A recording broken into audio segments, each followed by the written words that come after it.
పరిశుద్ధాత్మని ప్రారంభించుకుందాం. తండ్రి యొక్క కుమారుని యొక్క పరిశుద్ధాత్మ యొక్క నామమున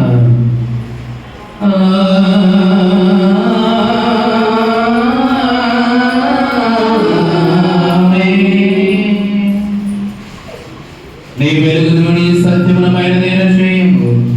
అవి నాకు తవచ్చుపడు. అవి నీ పరిశుద్ధాత్మనమునకు నీ నివాస స్థలమునకు నన్ను తోడుకొనవచ్చును. అప్పుడు నేను దేవుని బలపీఠం వద్ద నాకు ఆనంద సంతోషములు కలుగు చేయు. దేవుని ఎదుట చేరదను. దేవా నా దేవా సితారా వాయించుచు నీకు కృతజ్ఞతాస్తుతులు చెల్లించెదను. ప్రభునందు ప్రియులారా, యథార్థ హృదయముతో మన తండ్రి అయిన దేవుని సమీపించి ఆయన ఎదుట మన పాపములు ఒప్పుకొని మన ప్రభు అయిన యేసు క్రీస్తు పేరిట మనకు క్షమాపణ దయచేయమని వేడుకుందాము. ప్రభువు నామము వలననే మనకు సహాయము కలుగుచున్నది. భూమి ఆకాశములను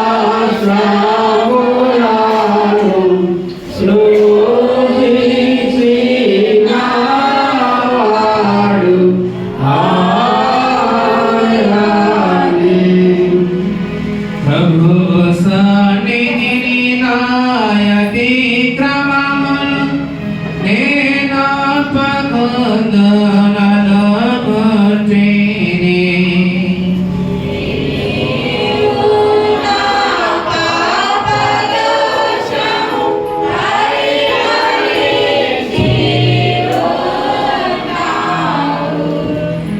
మా సృష్టికర్తవు విమోచితమైన సర్వశక్తి గల దేవ, దీనులకు పాపులమగు మేము స్వాభావికముగా పాపులమని అపవిత్రులమని తలంపు వలన మాట వలన క్రియ వలన నీకు విరోధముగా పాపము చేసితి మరియు నీ ఎదుట ఒప్పుకొనుచున్నాము.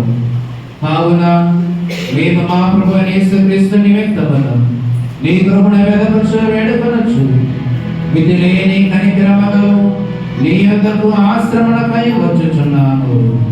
మా కొరకు చనిపోటకు నీ జనితే కుమారుడిచ్చిన మిగుల కరుణగల దేవా, మమ్మల్ని కనికరించి ఆయన నిమిత్తమున మా సమస్త పాపములను క్షమాపణ దయచేయండి. మేము నీ కృప చేత నిత్య క్షేమం పొందనప్పుడు నిన్న గూర్చి నీ చిత్తముల గూర్చి సరైన జ్ఞానము నీ వాక్యములకు తగిన విధేయతను ఆయన నీ పరిశుద్ధాత్మను వృద్ధి పొందుకున్నది. ఆ ప్రభు అయిన యేసుక్రీస్తు ద్వారా వేడుకొనుచున్నాము. ఆమేన్.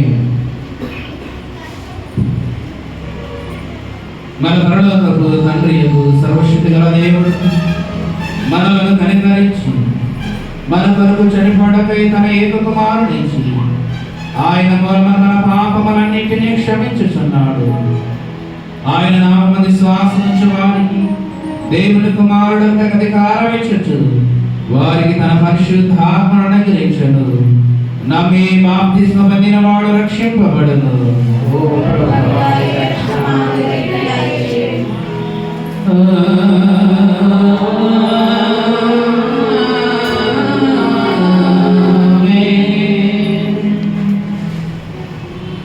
పరిశుద్ధ త్రిత్వమును గురించినటువంటి ప్రారంభ గీతము చదువుతున్నాము. పరిశుద్ధ త్రిత్వముపై ఆదివారం సిద్ధపరచబడిన ప్రారంభ గీతమును చదువుతున్నాము. పరిశుద్ధ త్రిత్వమును విభజింపబడలేరని ఏకత్వమును స్థితింపబడిన గాక. ఆయన తన ప్రభువును మనకు చెప్పి ఉన్నాడు. ఆయన మహిమను ఘనపరిచి ఉన్నాడు. యెహోవా మా ప్రభువా, భూమి అంతటా నీ నామము ఎంత ప్రభావము గలది. ఆయన మూలముగాను ఆయన ద్వారాను ఆయన నిమిత్తమును సమస్తమును కలిగి ఉన్నది. యెహోవా మా ప్రభువా, భూమి అంతటా నీ నామము ఎంత ప్రభావము గలది.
ప్రభువా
గల నిత్యుడైన దేవుడు, నిజమైన విశ్వాసము కలిగి నిత్య త్రిత్వము యొక్క మహిమను తెలుసుకున్నటకు దైవ ప్రభావము గల నీ శక్తిని బట్టి ఏకత్వమును ఆరాధించుటకు నీ సేవకులమైన మాకు కృపను అనుగ్రహించి ఉన్నావు.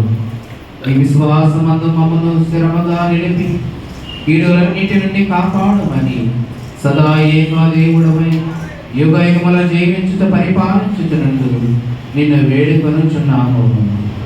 ఆమేన్. దయచేసి అందరూ కూడా కూర్చోనండి.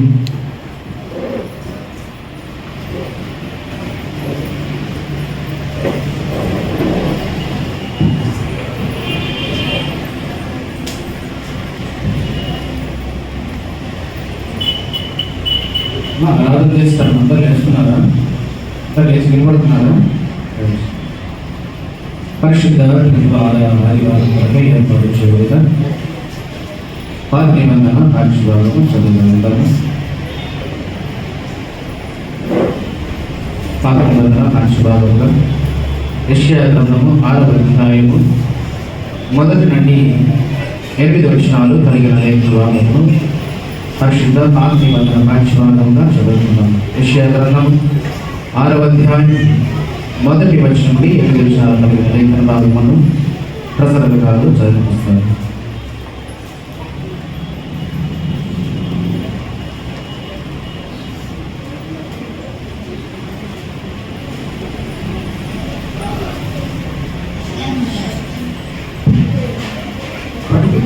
ఆదివారం కొరకు ఏర్పాటు చేయడం పాత నిబంధన యెషయా గ్రంథము 6వ అధ్యాయము 1వ వచనం నుంచి 7వ వచనం చదువుతున్నాం. రాజైన ఉజ్జియావృత్తి నిందిన సంవత్సరమున అత్యున్నతమైన సింహాసనమందు ప్రభు ఆసీనుడై ఉండగా నేను చూసి ఆయన తొట్టాయి అంచులు దేవాలయము నిండుకునేది. ఆయనకు పైగా తెరావులు నిలిచి ఉండేది. ఒక్కొక్కరికి 6 రెక్కలుండెను. ప్రతి వాడు 2 రెక్కలతో తన ముఖమును, రెండింటితో తన కాళ్ళను కప్పుకొనుచు రెండింటితో ఎదుగుతుండేను. వారు సైన్యముల అధిపతియకు యెహోవా పరిశుద్ధుడు, పరిశుద్ధుడు, పరిశుద్ధుడు, సర్వలోకము ఆయన మహిమతో నిండి ఉన్నది అని గొప్ప స్వరముతో గాన ప్రతిగానములు చేయుచుండేది. వారి కంఠస్వరముల వలన గడప కమ్మములు పునాదులు కదులుచు మందిరము ధూమము చేత నిండగా నేను అయ్యో, నేను అపవిత్రమైన పెదవులు గలవాడను, అపవిత్రమైన పెదవులు గల జనుల మధ్య నివసించువాడను, నేను నశించి తిని రాజును సైన్యముల అధిపతియగు యెహోవాను నేను కన్నులారా చూసిననుకుంటుంది.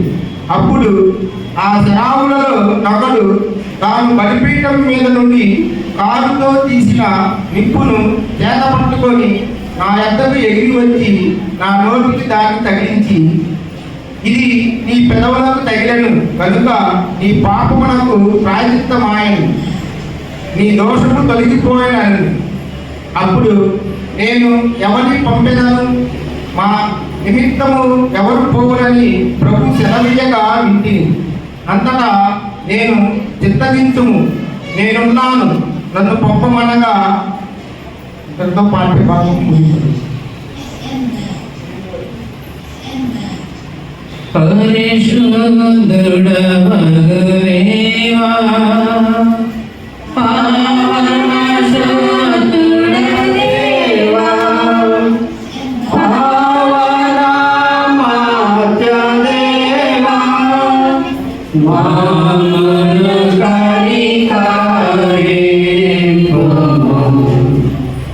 పత్రిక పాఠ్యభాగం చదువుగా వింటాము. అపోస్తలుడైన పౌలు గారు ఎఫెసీయులకు రాసిన పత్రిక 1వ అధ్యాయము 3 నుండి 14 వచనాల వరకు ఉన్న లేఖనాలు చదువుకుందాం. ఎఫెసీయులకు రాసిన పత్రిక 1వ అధ్యాయము 3 నుండి 14 వచనాలు కలిగిన లేఖన భాగం చదువుగా ఉంటాము. ప్రవీణ్ చదువుతాయి చదువురా.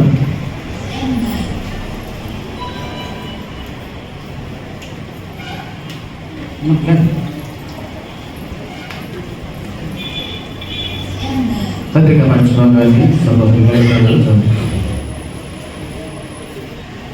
నిర్మల్ కన్య ఏర్పాటు చేయబడిన పత్రికా పాఠ్య భాగము ఎఫెసీయులకు రాసిన పత్రిక 1వ అధ్యాయం 3 నుంచి 14 వచనాలు చదువుతాం.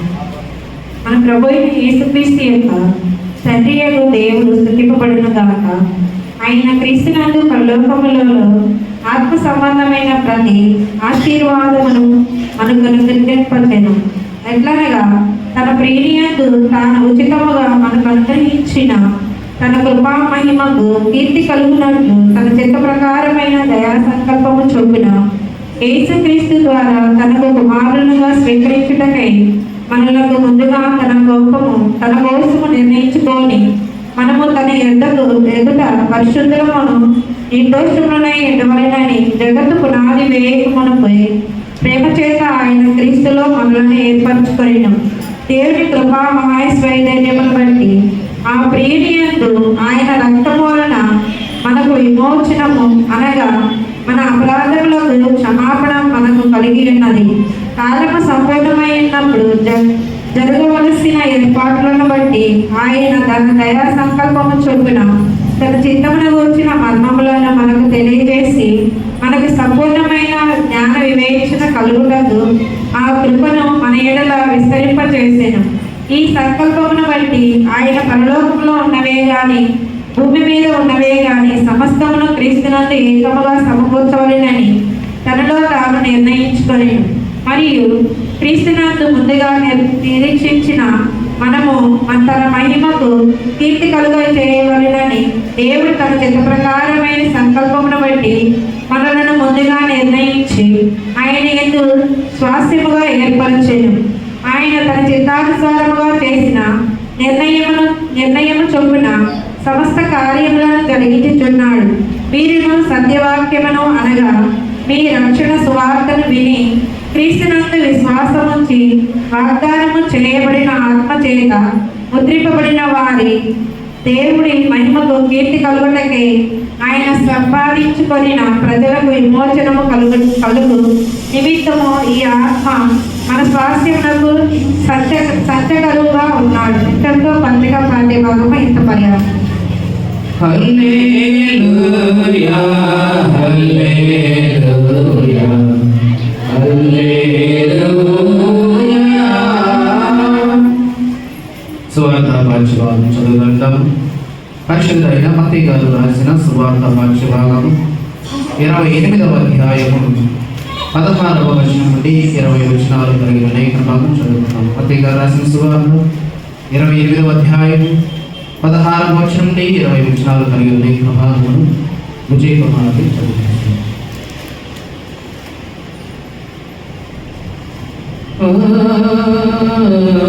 ప్రభువా నీకు మహిమ కలుగుగాక.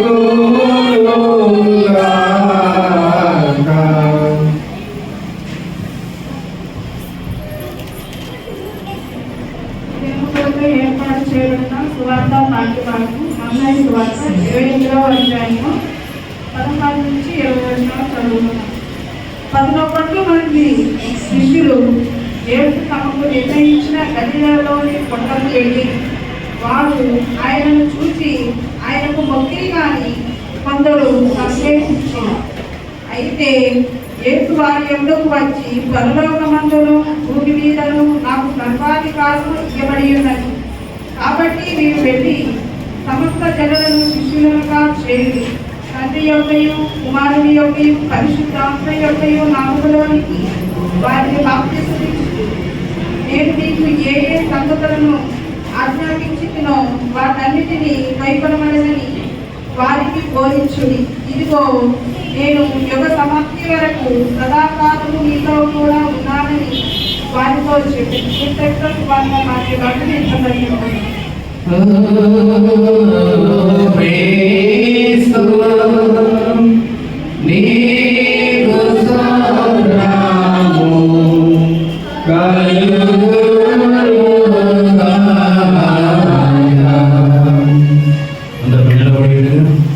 అందరూ కలిసి అపోస్తుల విశ్వాస ప్రమాణము కలిసి ఒప్పుకుందాం. భూమి ఆకాశములను సృష్టించిన సర్వశక్తిగల దేవుని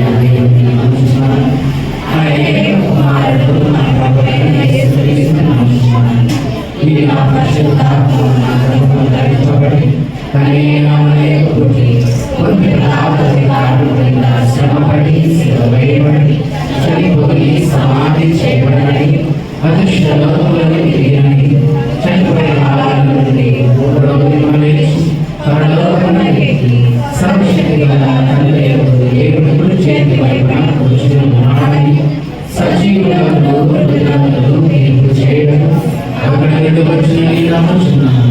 పరిశుద్ధాత్మను నమ్ముచున్నాను. పరిశుద్ధ క్రైస్తవ సంఘములు పరిశుద్ధ సహవాసములు పాపక్షమాపణి శరీరములు నిత్య జీవములని నమ్ముచున్నాను. ఆమేన్. దయచేసి అందరితో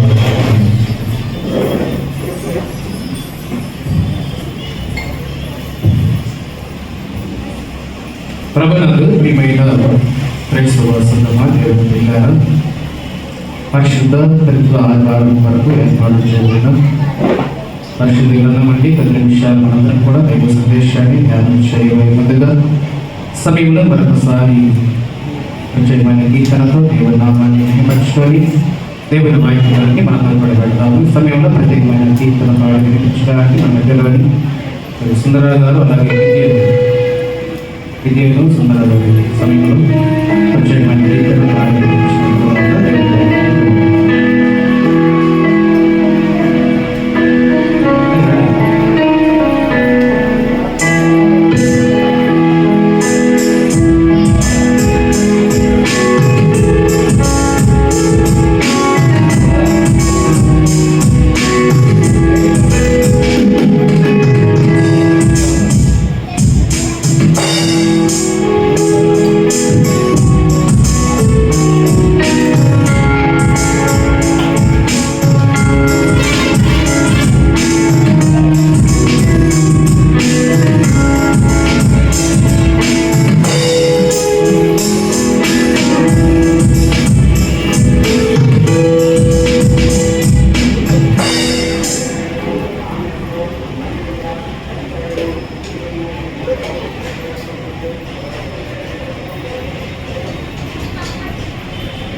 ఎంతో సుందరుడమ్మ తాను నేనెంతో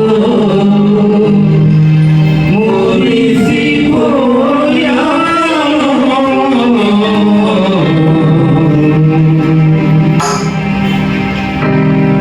ఎంతో సుందరుడమ్మ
వినిపించినటువంటి సుందర గారికి అలాగే విజయకు సంఘపక్షిగా వందనాలు తెలియజేస్తూ ఉన్నాను.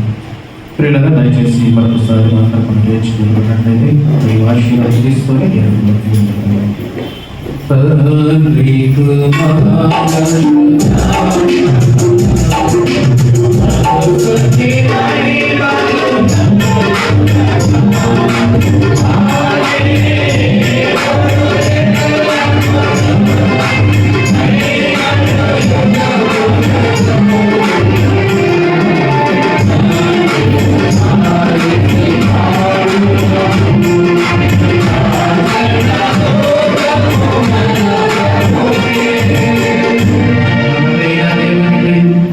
కుమారుడైనటువంటి యేసుక్రీస్తు వారికి కృపా సమాధానాలు మీకు కలుగును గాక. ఆమేన్. దయచేసి అందరూ కూడా కూర్చోనండి. ప్రభునందు ప్రియమైన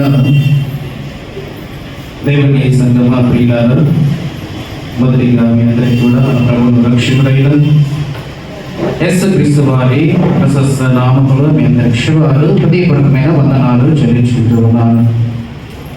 ప్రియులారా, దేవాది దేవుడు సృష్టికర్త మరొకసారి మనం ప్రేమించి ఇటు రీతిగా సంగముగా ఆయన పరిశుద్ధ సన్నిధానంలో చేరి తండ్రి అయినటువంటి దేవుడిని కుమారుడైనటువంటి యేసుక్రీస్తు ద్వారా ఆరాధించడానికి మహిమపరచడానికి మన జీవితాలు ఇచ్చినటువంటి శ్రేష్టమైన సమయాన్ని బట్టి మనందరం కూడా దేవాది దేవుడికి హృదయపూర్వకమైన కృతజ్ఞతాస్తుతులు చెల్లించేవారమై ఉన్నాను. ప్రియులారా, మంచిది.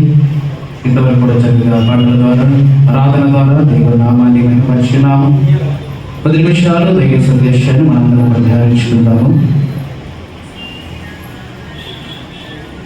ప్రార్థన చేస్తున్నాం. తరలవచ్చు ఇద్దరు కూడా తరలవచ్చు అంటే ప్రార్థన చేస్తున్నాం.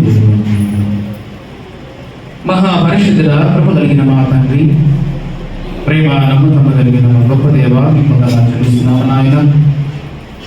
మరొకసారి తండ్రి ఉచితమైన ప్రణాళిక చేత మమ్మల్ని ప్రేమించి ఈ పరిశుద్ధ త్రిత్వ ఆదివారంలోనికి నాయన సంగముగా సమకూర్చినందుకు నీకు వందనాలు చెల్లించుకుంటున్నాను.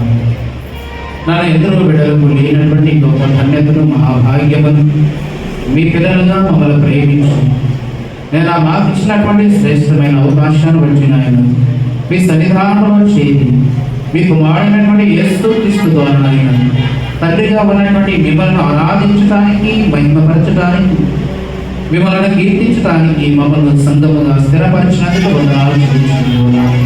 ఇంతవరకు కూడా పాటల ద్వారా ఆరాధన మహిమపరిచినాము.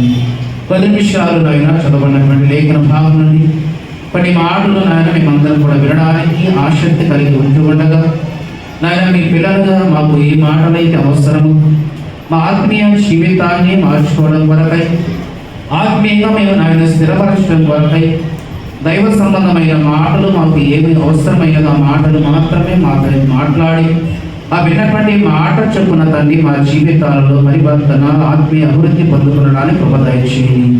చేతి వచ్చిన మీ అందరికీ కూడా నాయన వెలుగులకి చెప్పి గ్రహించే మనస్సు లోబడేటటువంటి హృదయాలు దయచేసి మేమందరం కూడా నాయన వినవారు మాత్రమై ఉండి మమ్మలను మేము మోసపుచ్చుకొనక విన్న వాక్యమును బట్టి నాయన మా జీవితాల్లో మాలో ఉన్నటువంటి లోపాలను సరిచేసుకొని పరిపూర్ణమైనటువంటి క్రీస్తు స్వరూప్యకు మారేంత వరకు మీ వాక్యము ద్వారా మమ్మలను బలపరచమని క్రీస్తు యేసు వారి పేరిట ప్రార్థించి అడిగి వేడుకుంటున్నాము తండ్రి. ఆమేన్. ప్రభునందు ప్రియమైన క్రైస్తవ సంగమా, దేవుని ప్రియులారా, ప్రత్యేకంగా ఈ రోజున ఆదివారం ఏంటంట? ఏ ఆదివారం ఈరోజు? ఏ ఆదివారం అంటే ఈరోజు? పరిశుద్ధ త్రిత్వము ఆదివారం. పరిశుద్ధ త్రిత్వ ఆదివారము పండుగ అని కూడా పిలుస్తారు. పోయిన వారం ఏ ఆదివారం జ్ఞాపకం చేస్తున్నాను? పోయిన వారం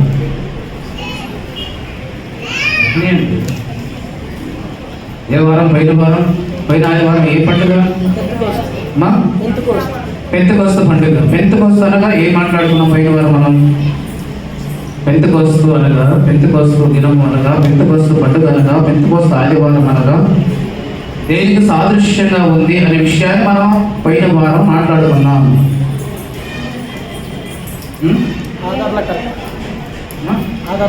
ఆదరణకర్త, రైట్. పరిశుద్ధాత్మ దేవుడు పరలోకం నుండి దిగి వచ్చిన రోజు చాలా జ్ఞాపకం చేసుకుంటున్నారు. చాలా గుర్తుంటున్నాయి. మంచి సంఘం, మంచి సంఘస్థం. ప్రతి మాట గుర్తుంటుంది కదా, ప్రతి మాట గుర్తుంటుంది. ఎంత చక్కగా చెబుతున్నారు అడిగిన వెంటనే. ఇంటి దగ్గర ఎవరైనా గొడవ అయితే దాని గురించి చెప్పమను. సంవత్సరం అయినా కానీ ఏ మాట అన్నారో ఖచ్చితంగా చెబుతారు కదా. వాళ్ళు ఏం మాట్లాడుతున్నారు, వీళ్ళు ఏం మాట్లాడుతున్నారు, ఇలాంటి అయితే అస్సలు ఒక అక్షరం కూడా మర్చిపోను. ప్రతిదీ గుర్తుంటుంది. వీళ్ళ ఆలోచన చేయండి. దేవుని మాటలు జ్ఞాపకం ఉంచుకోవాలి. అందుకే ఎక్కడ రాసుకోమన్నాడు ఈ మాటలు మీకు గుర్తుండాలంటే? హృదయం అనే పలక మీద రాసుకోమన్నాడు. కనీసం మనం నోట్స్లో కూడా రాసుకోవట్లేదు. దేవుడు ఎక్కడ రాయమన్నాడు? హృదయం అనే పలక మీద రాసుకోమంటే కనీసం మన నోట్స్లో కూడా రాసుకోవట్లేదు. ఎందుకంటే ఏదో గంట అయిపోతే వెళ్ళిపోతే ఇంటికి మళ్ళీ వచ్చి ఆదివారం కదా. రోజు క్రైస్తవ సమాజం అలాగే ఉంది. పోయిన వారం మనం పెంతెకోస్తు పండుగ ఆదివారం జరుపుకున్నాము. పెంతెకోస్తు అనగా పరిశుద్ధాత్మ దేవుడు 50వ రోజున యేసుక్రీస్తు వారు పరలోకానికి వెళ్ళిపోయిన తర్వాత ఆదరణకర్తగా పరిశుద్ధాత్మ దేవుణ్ణి, క్రీస్తుని నమ్మినటువంటి తన శిష్యులను, ఆ సంఘాన్ని చివరి వరకు, అంటే మరలా రెండవసారి యేసుక్రీస్తు వారి లోకానికి వచ్చేంత వరకు వాటిని బలపరచడం కొరకై సువార్తలో కానీ పరిచర్యలో కానీ బలహీన పడిపోకుండా దినదినము కూడా వాటిని హెచ్చరిస్తూ వాక్యములో వారిని నిలబెట్టడం కొరకై ఆదరణకర్తగా పరిశుద్ధాత్మ దేవుడు దిగి వచ్చిన రోజు పెంతెకోస్తు పండుగగా మనం జ్ఞాపకం చేస్తున్నాము. ఈ రోజున త్రిత్వ ఆదివారము. త్రిత్వం అనగా ఏ సంఖ్య? మా త్రిత్వం అనగా ఏ సంఖ్యకు సాదృశ్యం ఉంది? 3 కదా. త్రిత్వం అంటే 3ఏనా? 3. ఏంటి త్రిత్వం అనేటటువంటి ఆదివారాన్ని ఈ రోజున ప్రాముఖ్యంగా మనం జ్ఞాపకం చేసుకోవడానికి ఎవరి సారాంశం ఏంటంటే ఈ రోజున మన అంశం కూడా అదే. త్రిత్వముపై నీ తత్వం ఏంటంటే ఈ రోజున అంశము త్రిత్వముపై నీ తత్వము అంటే ఆలోచన ఏంటి? త్రిత్వంపై ఉన్నటువంటి ఆలోచన ఏంటిది? త్రిత్వం పైన నీకు ఎలాంటి ఆలోచన ఉంది? చాలా మంది ఈరోజు ప్రియులరా తండ్రి, కుమారుడు, పరిశుద్ధాత్మ దేవుడు మనం చదువుకున్నాం కదా. మత్తయి గారు రాసిన సువార్త 20వ అధ్యాయం, అదేనా? 28వ అధ్యాయము 16వ వచనం నుండి ఏముంది అక్కడ? ఒకసారి ఆ మాటలు జ్ఞాపకం చేస్తున్నాం. 11 మంది శిష్యులు యేసు తనకు నిర్ణయించిన గలిలలోనికి కొండకు వెళ్ళి వారు ఆయన చూసి ఆయనకు మొక్కిరి కానీ కొందరు సందేహించిరి. అయితే యేసు వారు ఎందుకు వచ్చి పరలోకమందును భూమి మీదను నాకు సర్వాధికారము ఇవ్వబడి ఉన్నది, కాబట్టి మీరు వెళ్ళి సమస్త జనులను శిష్యులుగా చేయుడి. తండ్రి యొక్కయు కుమారుని యొక్కయు పరిశుద్ధాత్మ యొక్కయు నామములోనికి వారికి బాప్తిస్మం ఇవ్వాలి. యేసుక్రీస్తు వారు మరణాన్ని జయించి పునరుద్ధరణై తిరిగి లేచిన తర్వాత 40 దినములు శిష్యులకు కనబడి భూమి మీద మరల సంచారం చేసి ఆయన పరలోకానికి వెళ్ళిపోతూ చివరిసారిగా శిష్యుడికి ఇచ్చినటువంటి ఆజ్ఞ ఇదండి. చివరి ఆజ్ఞ. యేసుక్రీస్తు వారు తన శిష్యుడికి ఇచ్చినటువంటి చివరి ఆజ్ఞ ఏమని చెప్తున్నాడు? అయ్యా, మీరు సర్వలోకానికి వెళ్ళండి. నేను వెళ్ళిపోతున్నాను కదా పరలోకానికి. మరల నేను వెళ్ళి ఆదరణకర్త మీ ఎద్దకు వస్తాడు. నా తమ్ముడు ఉన్నాడు పరిశుద్ధాత్మ దేవుడు. ఆయన ఆదరణకర్తగా మిమ్మల్ని బలపరచడం కొరకై, ఆదరించడం కొరకై మరలా నేను రెండవసారి లోకానికి వచ్చేంత వరకు నన్ను విశ్వసించినటువంటి మీరు మరలా లోకంలోకి వెళ్ళిపోకుండా, బలహీనులు అవ్వకుండా, పరిచయంలో మీరు బలహీనపరచబడకుండా దినదినము కూడా మిమ్మల్ని హెచ్చరిస్తూ ఆధ్యాత్మిక జీవితంలోకి నడిపించడానికి పరిశుద్ధాత్మ దేవుణ్ణి పంపిస్తాను. ఆయన వచ్చి మీకు ధైర్యం ఇస్తాడు, మీకు భరోసా ఇస్తాడు, చివరి వరకు మిమ్మల్ని ఆదరిస్తాడు, మీరు ఎలా ఉండాలో మీకు నేర్పిస్తాడు, మంచి చెడులను వివేచనించగలిగిన జ్ఞానాన్ని మీకు సమకూరుస్తాడు. కనుక నేను వెళ్ళడం వల్ల మీకు మేలుంది. నేను వెళ్ళిపోయిన ఆయన మీతో పంపిస్తాను. కనుక మీరు లోకంలోకి వెళ్ళి ఏం ప్రకటించాలంట? తండ్రి, కుమారుడు, పరిశుద్ధాత్మ ఈ ముగ్గురి నామములోనే మీరు మారు మనసు పొంది బాప్తిసం పొందాలని మీరు సువార్త ప్రకటించండి.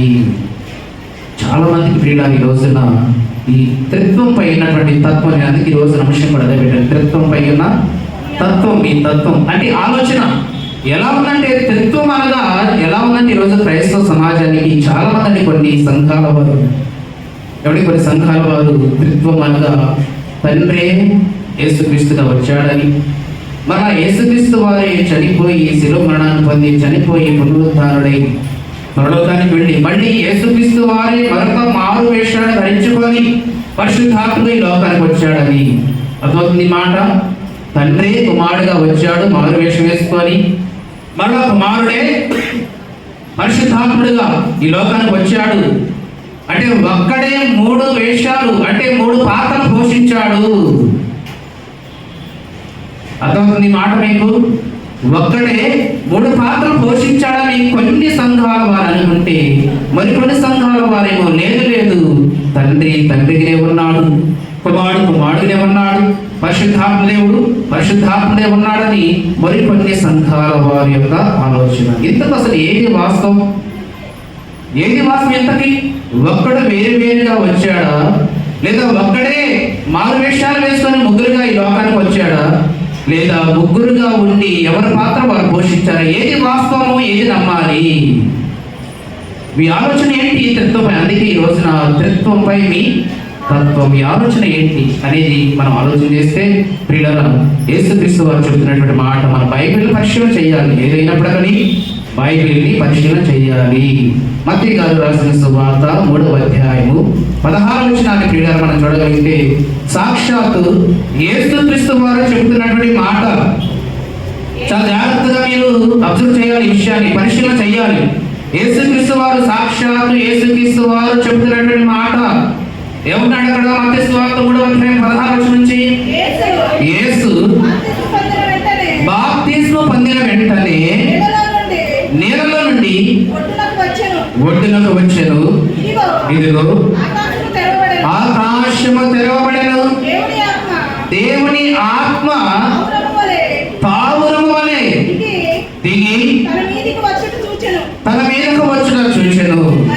మరియు ఇదిగో ఈయన నా ప్రియ కుమారుడు, ఈయన యందు నేను ఆనందించుచున్నానని ఒక శబ్దము ఆకాశము నుండి వచ్చెను. ఈ చదువుకున్నటువంటి ఈ వచనాలలో ఎవరి 3 పర్సన్స్ మనకు కనపడతారు. మీరు బాగా ఆలోచన చేయండి. చాలా మంది యేసుక్రీస్తు వారు బాప్తిస్మం పొంది ఒడ్డుకు రాగానే పరిశుద్ధాత్మ పావురములు వచ్చి శబ్దంతో ఈయన నా ప్రియకుమారుడు, నేను ఆనందిస్తున్నా అని చెప్పేసి పావురము వల్లే వచ్చినటువంటి ఆత్మ మాట్లాడిందని చాలా మంది పొరపడుతున్నారు. బాగా ఆలోచించండి అక్కడ మాట. యేసుక్రీస్తు వారు బాప్తిస్మం పొంది ఒడ్డుకు రాగానే ఆత్మ పావురము వల్లే వచ్చి ఆయన మీద రాలింది, శబ్దముతో మాట్లాడింది. పరిశుద్ధాత్మ ద్వారా వచ్చినటువంటి పావురం కాదు. ఎవరు మాట్లాడు? ఈయన నా ప్రియ కుమారుడు. కుమారుడు ఎవరికి? యేసుక్రీస్తు వారు కుమారుడు ఎవరికి? తండ్రికి కుమారుడు, పరిశుద్ధాత్మ కుమారుడు కాదు. యేసుక్రీస్తు వారు ఎవరికి కుమారుడు? పరిశుద్ధాత్మగా తండ్రిగా? తండ్రికి కుమారుడు. కనుక ఆత్మ పరిశుద్ధాత్మ ఏమో పావురంలో వచ్చి వారిపోయింది. అప్పుడు తండ్రి ఈయన నా ప్రియ కుమారుడు, ఈయన నేను ఆనందించుతున్నాను అంటే అక్కడ 3 వ్యక్తులు మనకు కనబడుతున్నారు వేరుగా. తండ్రి ఉన్నాడు, కుమారుడు ఉన్నాడు, పశువు కనబడుతుందా? కనిపించట్లేదు ఆ మాటల్లో మనకు. అంటే ఆ మాటలో 3 మనకు కనబడుతున్నారా? శరీరధారిగా వచ్చినటువంటి క్రీస్తు కనబడుతున్నాడు, ఆత్మ వలె పరిశుద్ధాత్మ దేవుడు పావురం వచ్చినటువంటి సందర్భం కనబడుతుంది. అలా యేసుక్రీస్తు వారు బాప్తిస్మం పొందిన తర్వాత పరలోకం నుండి ఆకాశం నుండి ఒక శబ్దము, ఈయన నా ప్రియ కుమారుడు, ఈయన నేను ఆనందిస్తున్నాననే స్వరము శబ్దం వినబడుతుంది. తండ్రి నా ప్రియ కుమారుడని మాట్లాడాడు. పరిశుద్ధాత్మ దేవుడు తన అన్నయ్య అయినటువంటి క్రీస్తు వారి మీదకి రాలిపోయాడు పావురం వలె. యేసుక్రీస్తు వారేమో శరీరధారిగా ఉన్నాడు. 3 వ్యక్తులు ఉన్నారండి. చాలా మంది ఇప్పటికి అదే నేను చెప్తున్నాను. మొదటిగా తండ్రే కుమారుడుగా వచ్చాడని, మరలా ఆ కుమారుడే పరిశుద్ధాత్మ వచ్చాడని చాలా మంది భ్రమపడుతున్నారు. అయితే బైబిల్ని మనం పరిశీలన చేసినప్పుడు, బైబిల్ ఆలోచన చేసినప్పుడు ఏమంటే వారు 3 వ్యక్తులుగా వేరుగా ఉన్నారు. తండ్రిగా ఉన్నాడు, కుమారుడు ఉన్నాడు, పరిశుద్ధాత్మ దేవుడుగా ఉన్నాడు. ఎప్పుడు ఎలా ఉన్నారంటే తండ్రి మొదటి నుండి నేనేమన్నాడు? ఉన్నవాడను. ఏమన్నాడు? వచ్చినవాడు కాదట తండ్రి. అర్థమవుతుందా ఈ మాట? తండ్రి వచ్చినవాడా ఉన్నవాడా? ఉన్నవాడు. భూమి ఆకాశములు సూర్య చంద్ర నక్షత్రాలు లేకముందే ఆత్మగా ఉన్నవాడు. నేను అందుకే మోషే గారితో, అయ్యా నీవు ఇశ్రాయేలు ప్రజల వద్దకు వెళ్ళమంటున్నావు, నేను వెళ్ళినప్పుడు వారిని ఎవరు పంపించాలని నన్ను అడిగినప్పుడు నేను ఏ పేరు చెప్పాలి, ఎవరు పంపించాలని నేను అడిగినప్పుడు నేను ఏం చెప్పాలని వారు అడిగినప్పుడు అన్నప్పుడు మోషే గారితో దేవుడు అన్నాడు, తండ్రి నేను ఉన్నవాడను అని చెప్పు. ఉన్నవాడను, తయారు చేసిన వాడు కాదు, మనుషుల చేతులలో రూపించబడిన వాడు కాదు, లేదా కాలాన్ని బట్టి లోకానికి వచ్చిన వాడు కాదు, నేను ఉన్నవాడను. తండ్రి ఎవరంట? ఉన్నవాడు. యేసుక్రీస్తు వారు కాబట్టి యేసుక్రీస్తు వారు కూడా ఉన్నవాడే తండ్రితో పాటు. కాలాన్ని బట్టి, అవకాశాన్ని బట్టి, సందర్భాన్ని బట్టి పరలోకం నుండి వచ్చాడు. అర్థమవుతుందా? తండ్రి ఉన్నవాడు, కుమారుడు ఏమో యేసుక్రీస్తు కుమారుడైన యేసుక్రీస్తు వారేమో సమయాన్ని బట్టి, కాలాన్ని బట్టి, సందర్భాన్ని బట్టి, అవసరాన్ని బట్టి లోకానికి వచ్చినవాడు. పరిశుద్ధాత్మ దేవుడు కూడా యేసుక్రీస్తు వారు ఈ లోకానికి వచ్చి తన పని ముగించుకొని పరలోకానికి వెళ్ళిపోయిన తర్వాత ఆయన ఉన్నప్పుడే చెప్పాడు, నేను వెళ్ళిపోతున్నాను, మీకు ఆదరణకర్తను పంపిస్తానన్నాడు. మరలా నేనే వస్తానని చెప్పలేదు. అక్కడ ఎవరున్నాడు? యోహాను సువార్త 14వ అధ్యాయం చూడండి, మనం పోయిన వారు చదువుకున్నాం కదా. యోహాను సువార్త 14వ అధ్యాయం 16వ వచనం అనుకుంటారు. ఏమంటాడు అక్కడ? నేను తండ్రిని వేడుకొందును, మీ యొద్ద ఎల్లప్పుడూ ఉండుటకై ఆయన వేరొక, నేను కాదు, నన్ను పంపించలేదా, నన్ను పంపించాడు, నా పని అయిపోయింది, నా పని ముగించుకొని మళ్ళీ నేను తండ్రి ఎదుగు వెళ్ళిపోతున్నాను, ఆయన ఏడుకుంటాను, ఆయన ప్రార్థిస్తాను, ఆయన విషయాలు చెప్తాను. నన్ను నమ్మినటువంటి మీరు మరలా లోకంలోకి వెళ్ళిపోకుండా, పాపంలో వెళ్ళిపోకుండా, బలహీనలు అవ్వకుండా మరలా రెండవసారి వస్తానని చెప్పాడు కదా యేసుక్రీస్తు వాడు. మరలా నేను రెండోసారి వచ్చేంత వరకు మీకు ధైర్యం చెప్పడానికి, మిమ్మల్ని వాక్యం నడిపించడానికి, మీకు భరోసా ఇవ్వడానికి, ఈ లోకంలో ఉన్నంత వరకు మంచి చెడులను వివేచించగలిగినటువంటి జ్ఞానాన్ని మీకు సమకూర్చడానికి వేరొక వేరొక వేరొక అన్నాడు. కానీ నేను మాత్రం ఎవరన్నాడు అక్కడ? తండ్రిని వేడుకుంటాను, మీ యొద్ద ఎల్లప్పుడు ఉండుటకై ఆయన వేరొక ఆదరణకర్తను మీ యొద్దకు పంపిస్తాను. తండ్రి ఉన్నవాడు, కుమారుడు వచ్చినవాడు, కుమారుడు వెళ్ళిపోయిన తర్వాత పరిశుద్ధాత్మను కూడా మరలా ఈ లోకానికి, అంటే ముగ్గురు ఉన్నారా లేకపోతే తండ్రి కుమారుడుగా వచ్చాడా, కుమారుడు పరిశుద్ధాత్మ వచ్చాడా చెప్పాలి. మీరు అర్థమైతే మాట చెప్పాలి. ముగ్గురు ఉన్నారా లేకపోతే ముగ్గురు ఒకటేనా? ముగ్గురు ఒకడనా? ముగ్గురు ఒకడా? చెప్పాడు కదా యేసుక్రీస్తు వారే. ఏమండి, యేసుక్రీస్తు వారు చెప్పిన మాటే కదా అది. యోహాను సువార్త 16వ అధ్యాయం చూడండి ఏమంటాడు. యోహాను సువార్త 16వ అధ్యాయము చాలా క్షుణ్ణంగా ఆలోచన చేయాలని ఈ మాటలు చాలా కన్ఫ్యూజ్గా ఉంటుంది. ఎందుకంటే ఈరోజు యోహాను సువార్త 16వ అధ్యాయం ఒకసారి మనం చూడగలిగితే, అయితే నేను మీతో సత్యము చెప్పుచున్నాను, నేను వెళ్ళిపోవటం వలన మీకు ప్రయోజనకరము, నేను వెళ్ళని ఎడల 16:27 అనుకుంటాం. ఒకసారి చూడు, యోహాను సువార్త 16వ అధ్యాయం 27 వచ్చినా మనం చూడగలిగితే ఏమంటాడు అక్కడ? మీరు నన్ను ప్రేమించి నేను దేవుని యొద్ద నుండి బయలుదేరి వచ్చినని నమ్మితిరి కనుక తండ్రి తానే మిమ్మల్ని ప్రేమిస్తున్నాడు. నేను తండ్రి యొద్ద నుండి బయలుదేరి, ఏమన్నాడు? నేను తండ్రి యొద్ద నుండి బయలుదేరి లోకానికి వచ్చాడు. అంటే అక్కడ ఎవరున్నట్లు పరలోకంలోని? ఎవరున్నట్లు? తండ్రి ఉన్నాడు. యేసుక్రీస్తు అబద్ధం ఆడతాడా? అబద్ధం చెప్తాడా? ఒకవేళ తండ్రిగా ఉన్నటువంటి ఆయన కుమారుడు ఈ లోకానికి వస్తే చెప్పేవాడు, అయ్యా తండ్రిగా నేనే ఉన్నాను, మన అవసరాన్ని బట్టి కుమారుడికి ఇప్పుడు నేనే వచ్చానని చెప్పేవాడు. అలా చెప్పట్లేదు. ఏమన్నాడు? నేను తండ్రి యొద్ద నుండి బయలుదేరి లోకానికి వచ్చానంటే నా తండ్రి పరలోకంలో ఉన్నాడు, నా తండ్రి పరలోకంలో ఉన్నాడు, అవసరాన్ని బట్టి నన్ను పంపించాడు. నా తండ్రి తండ్రిగానే ఉన్నాడు, నేను కుమారుడిని ఈ లోకానికి వచ్చాను. ముగ్గురు ఒక్కడ కాదండి, ముగ్గురు ఒక్కటే. రెండింటి తేడా ఉందా లేదా? ముగ్గురు ఒక్కడ కాదు, కానీ ముగ్గురు ఒక్కటే. ఇదేంటి? ముగ్గురు ఒక్కడా ఒకటే? ముగ్గురు ఒక్కడా ఒకటే? చెప్పాలి. ముగ్గురు ఒక్కడే కాదు, ముగ్గురు ఒక్కటే. ఎలా? ఆలోచన విషయములు, వాళ్ళ యొక్క ఉద్దేశాల విషయములు, ఈ మానవ ప్రపంచ మానవాళి కొరకై వారు చేసే ప్రతి పని, ప్రతి ఆలోచన ముగ్గురులో ఉన్నది ఒక్కటే.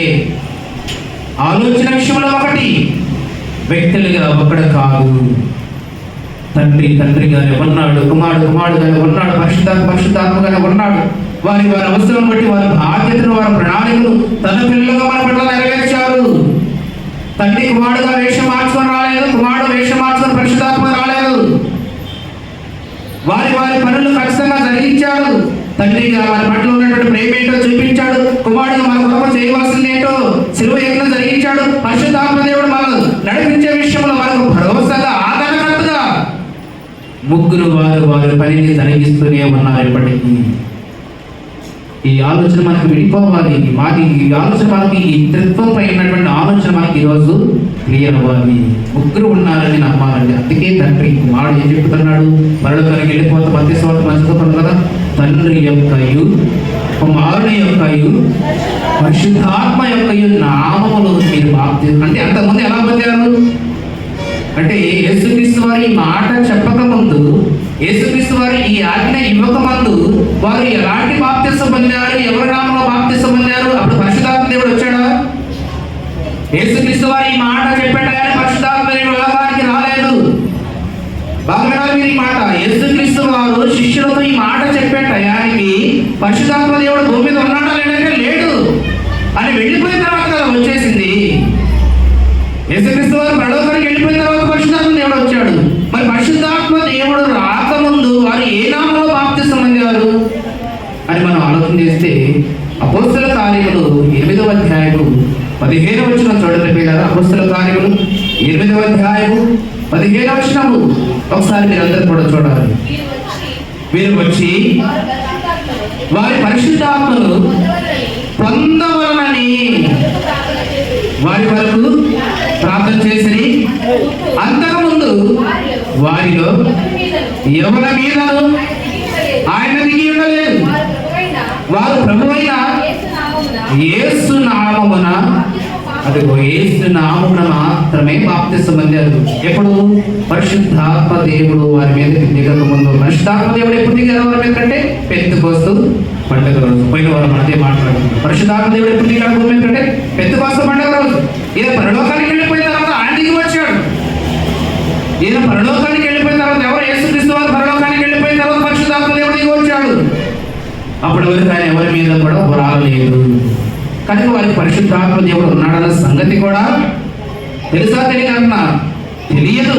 కనుక పరిశుద్ధాత్మ దేవుడు ఉన్నాడన్న సంగతి వారికి తెలియదు. కనుక అప్పుడు ఆయన భూమి మీదకి రాలేదు. కనుక యేసుక్రీస్తు నామములో మాత్రమే వారు బాప్తిసం పొందారు. అయితే ఆయన పరలోకానికి వెళ్ళిపోతూ ఈ సత్యాన్ని తెలిసేసయ్యా, తండ్రి ఉన్నాడు, మీరు ఆయన నమ్మారు, నేను ఆయన ఎంత నుండి లోకానికి వచ్చాను, నన్ను మీరు నమ్మారు, ఇగో నేను వెళ్ళిపోతున్నాను. మీ యొక్క పాపముల విషయమై, మీ యొక్క దోషముల విషయమై నేను పరిశుద్ధ రక్తాన్ని చిందించి మరలా 3వ దినాన నా తండ్రి పునరుత్థానముగా నన్ను లేపి మీ అందరూ కూడా మరలా నేను కనపడి అనేక అద్భుత కార్యాలు మీ మధ్య జరిగించి ఇదిగో పరలోకానికి వెళ్ళిపోతున్నాను. నేను వెళ్ళిపోయిన తర్వాత మరలా ఎవరు వస్తారు మీ దగ్గరికి? ఎవరు వస్తారు? పరిశుద్ధాత్మ దేవుడు వస్తాడు. ఇది ఎల్లప్పుడూ మీతోనే ఉంటాడు. నాకు 30 సంవత్సరాలు 33 సంవత్సరాల నుండి వెళ్ళిపోవడం ఆయన. నేనంటే ఈ రక్త మాంసం దేహంతో ధరించి లోకానికి వచ్చాను కనుక, ఈ రక్త మాంసంతో కూడినట్టు అంటే రక్తము చిందించవలసిన అవసరం ఉంది కనుక దేవుడు నాకు ఈ దేహాన్ని ఇచ్చాడు. నా తండ్రి రక్తము చిందించకుండా పాపములకు ప్రోక్షణ కలగదు కనుక మీ అందరి కొరకు నేను రక్తం చిందించబడాలంటే ఈ రక్త మాంసంతో కూడినటువంటి దేహం నాకు కావాలి కనుక ఈ దేహాన్ని ధరించి నాకు ఈ లోకానికి పంపించాడు. నా కాలము ప్రకారం, నా సమయం ప్రకారం, నాకు ఇచ్చినటువంటి ఆయుష్కాలం ప్రకారం నా తండ్రి పని నెరవేర్చి మీ అందరి కొరకు సిలువలో రక్తాన్ని చిందించి మరలా పరలోకానికి పునరుద్ధరణకి వెళ్ళిపోతున్నాను. కానీ నా తమ్ముడు అయినటువంటి పరిశుద్ధాత్మ దేవుడు వస్తాడు. ఆయనకి శరీరం ఉండదు కనుక ఎల్లప్పుడూ మీతోనే మీలోనే ఉంటాడు. మిమ్మల్ని బలపరుస్తాడు, మీకు ధైర్యం ఇస్తాడు, మిమ్మల్ని ఆదరిస్తాడు, శ్రమ కలిగినప్పుడు మీకు ఓదార్పిస్తాడు. కష్టం వచ్చినప్పుడు మీకు ధైర్యం చెబుతాడు. పరిచయంలో దేవుని సువార్తలు ఆత్మీయంగా మీరు బలహీనపడినప్పుడు వాక్యం ద్వారా మిమ్మల్ని హెచ్చరిస్తాడు. అదేనండి మనం ప్రేరేపించే ఆత్మే. హోలీ స్పిరిట్, పరిశుద్ధాత్మ దేవుడు మనలో ఉంటే నువ్వు తప్పు చేసినప్పుడు, నువ్వు తప్పు చేసావని నీలో ఉన్న ఆత్మ నిన్ను హెచ్చరిస్తూ ఉంటది. నువ్వు అన్యాయంగా అక్రంగా మాట్లాడినప్పుడు, బూతులు మాట్లాడినప్పుడు, చెడు తలంపులు ఉన్నప్పుడు, ఇదిగో ఈ తలంపుని, ఈ మాటలు అనవసరంగా మాట్లాడావని నీలో ఉన్నటువంటి ఆత్మ నిన్ను ప్రేరేపిస్తుంది.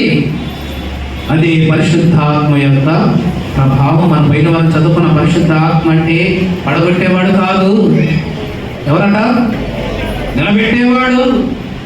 మీరు ఏం చేస్తున్నారు మిమ్మల్ని హెచ్చరించేవాడు.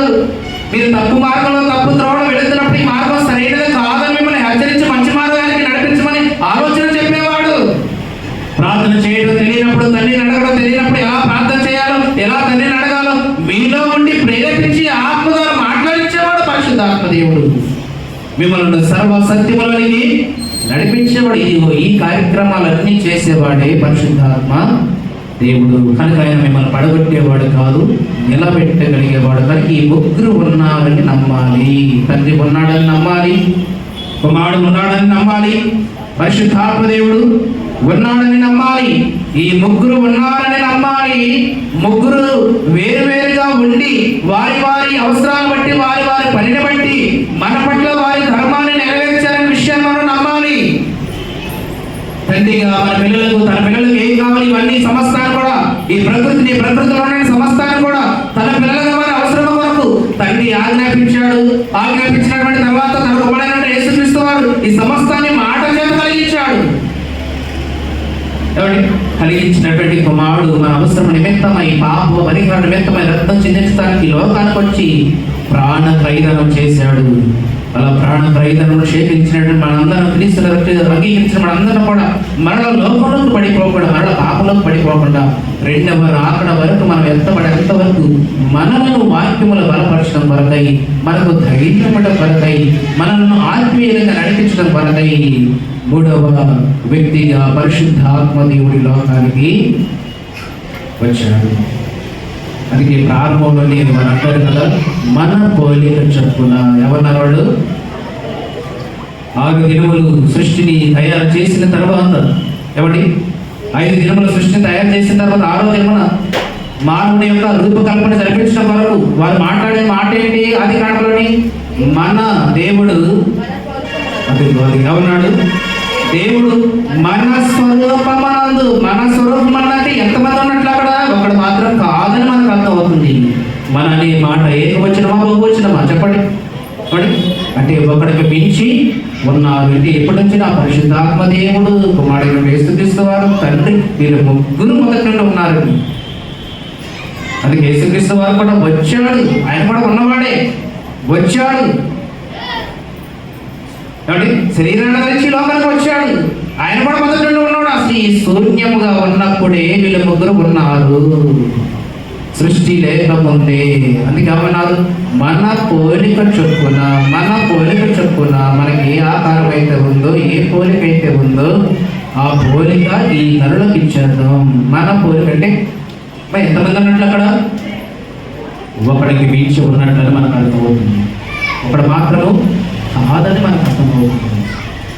అందుకే వారు ముగ్గురు ఒక్కడ కాదు, కానీ ఒక్కటే. ఏ విషయంలో? ఆలోచన విషయంలో ఒకటి, తన పిల్లలుగా మన పట్ల జరిగించే కార్యక్రమాల విషయంలో ఒకటి. అందుకే అంటాడు ఇర్మియా గ్రంథంలో ఒక మాట అంటాడు. 3వ అధ్యాయము 31వ అధ్యాయము 9వ వచనం చూడండి ఒకసారి. ఇర్మియా గ్రంథము 31వ అధ్యాయము 9వ వచనాన్ని మనం చూడగలిగితే మనకు తండ్రి ఎవరనే విషయం మనకు అర్థమవుతుంది. ఇర్మియా గ్రంథము 31:9. మా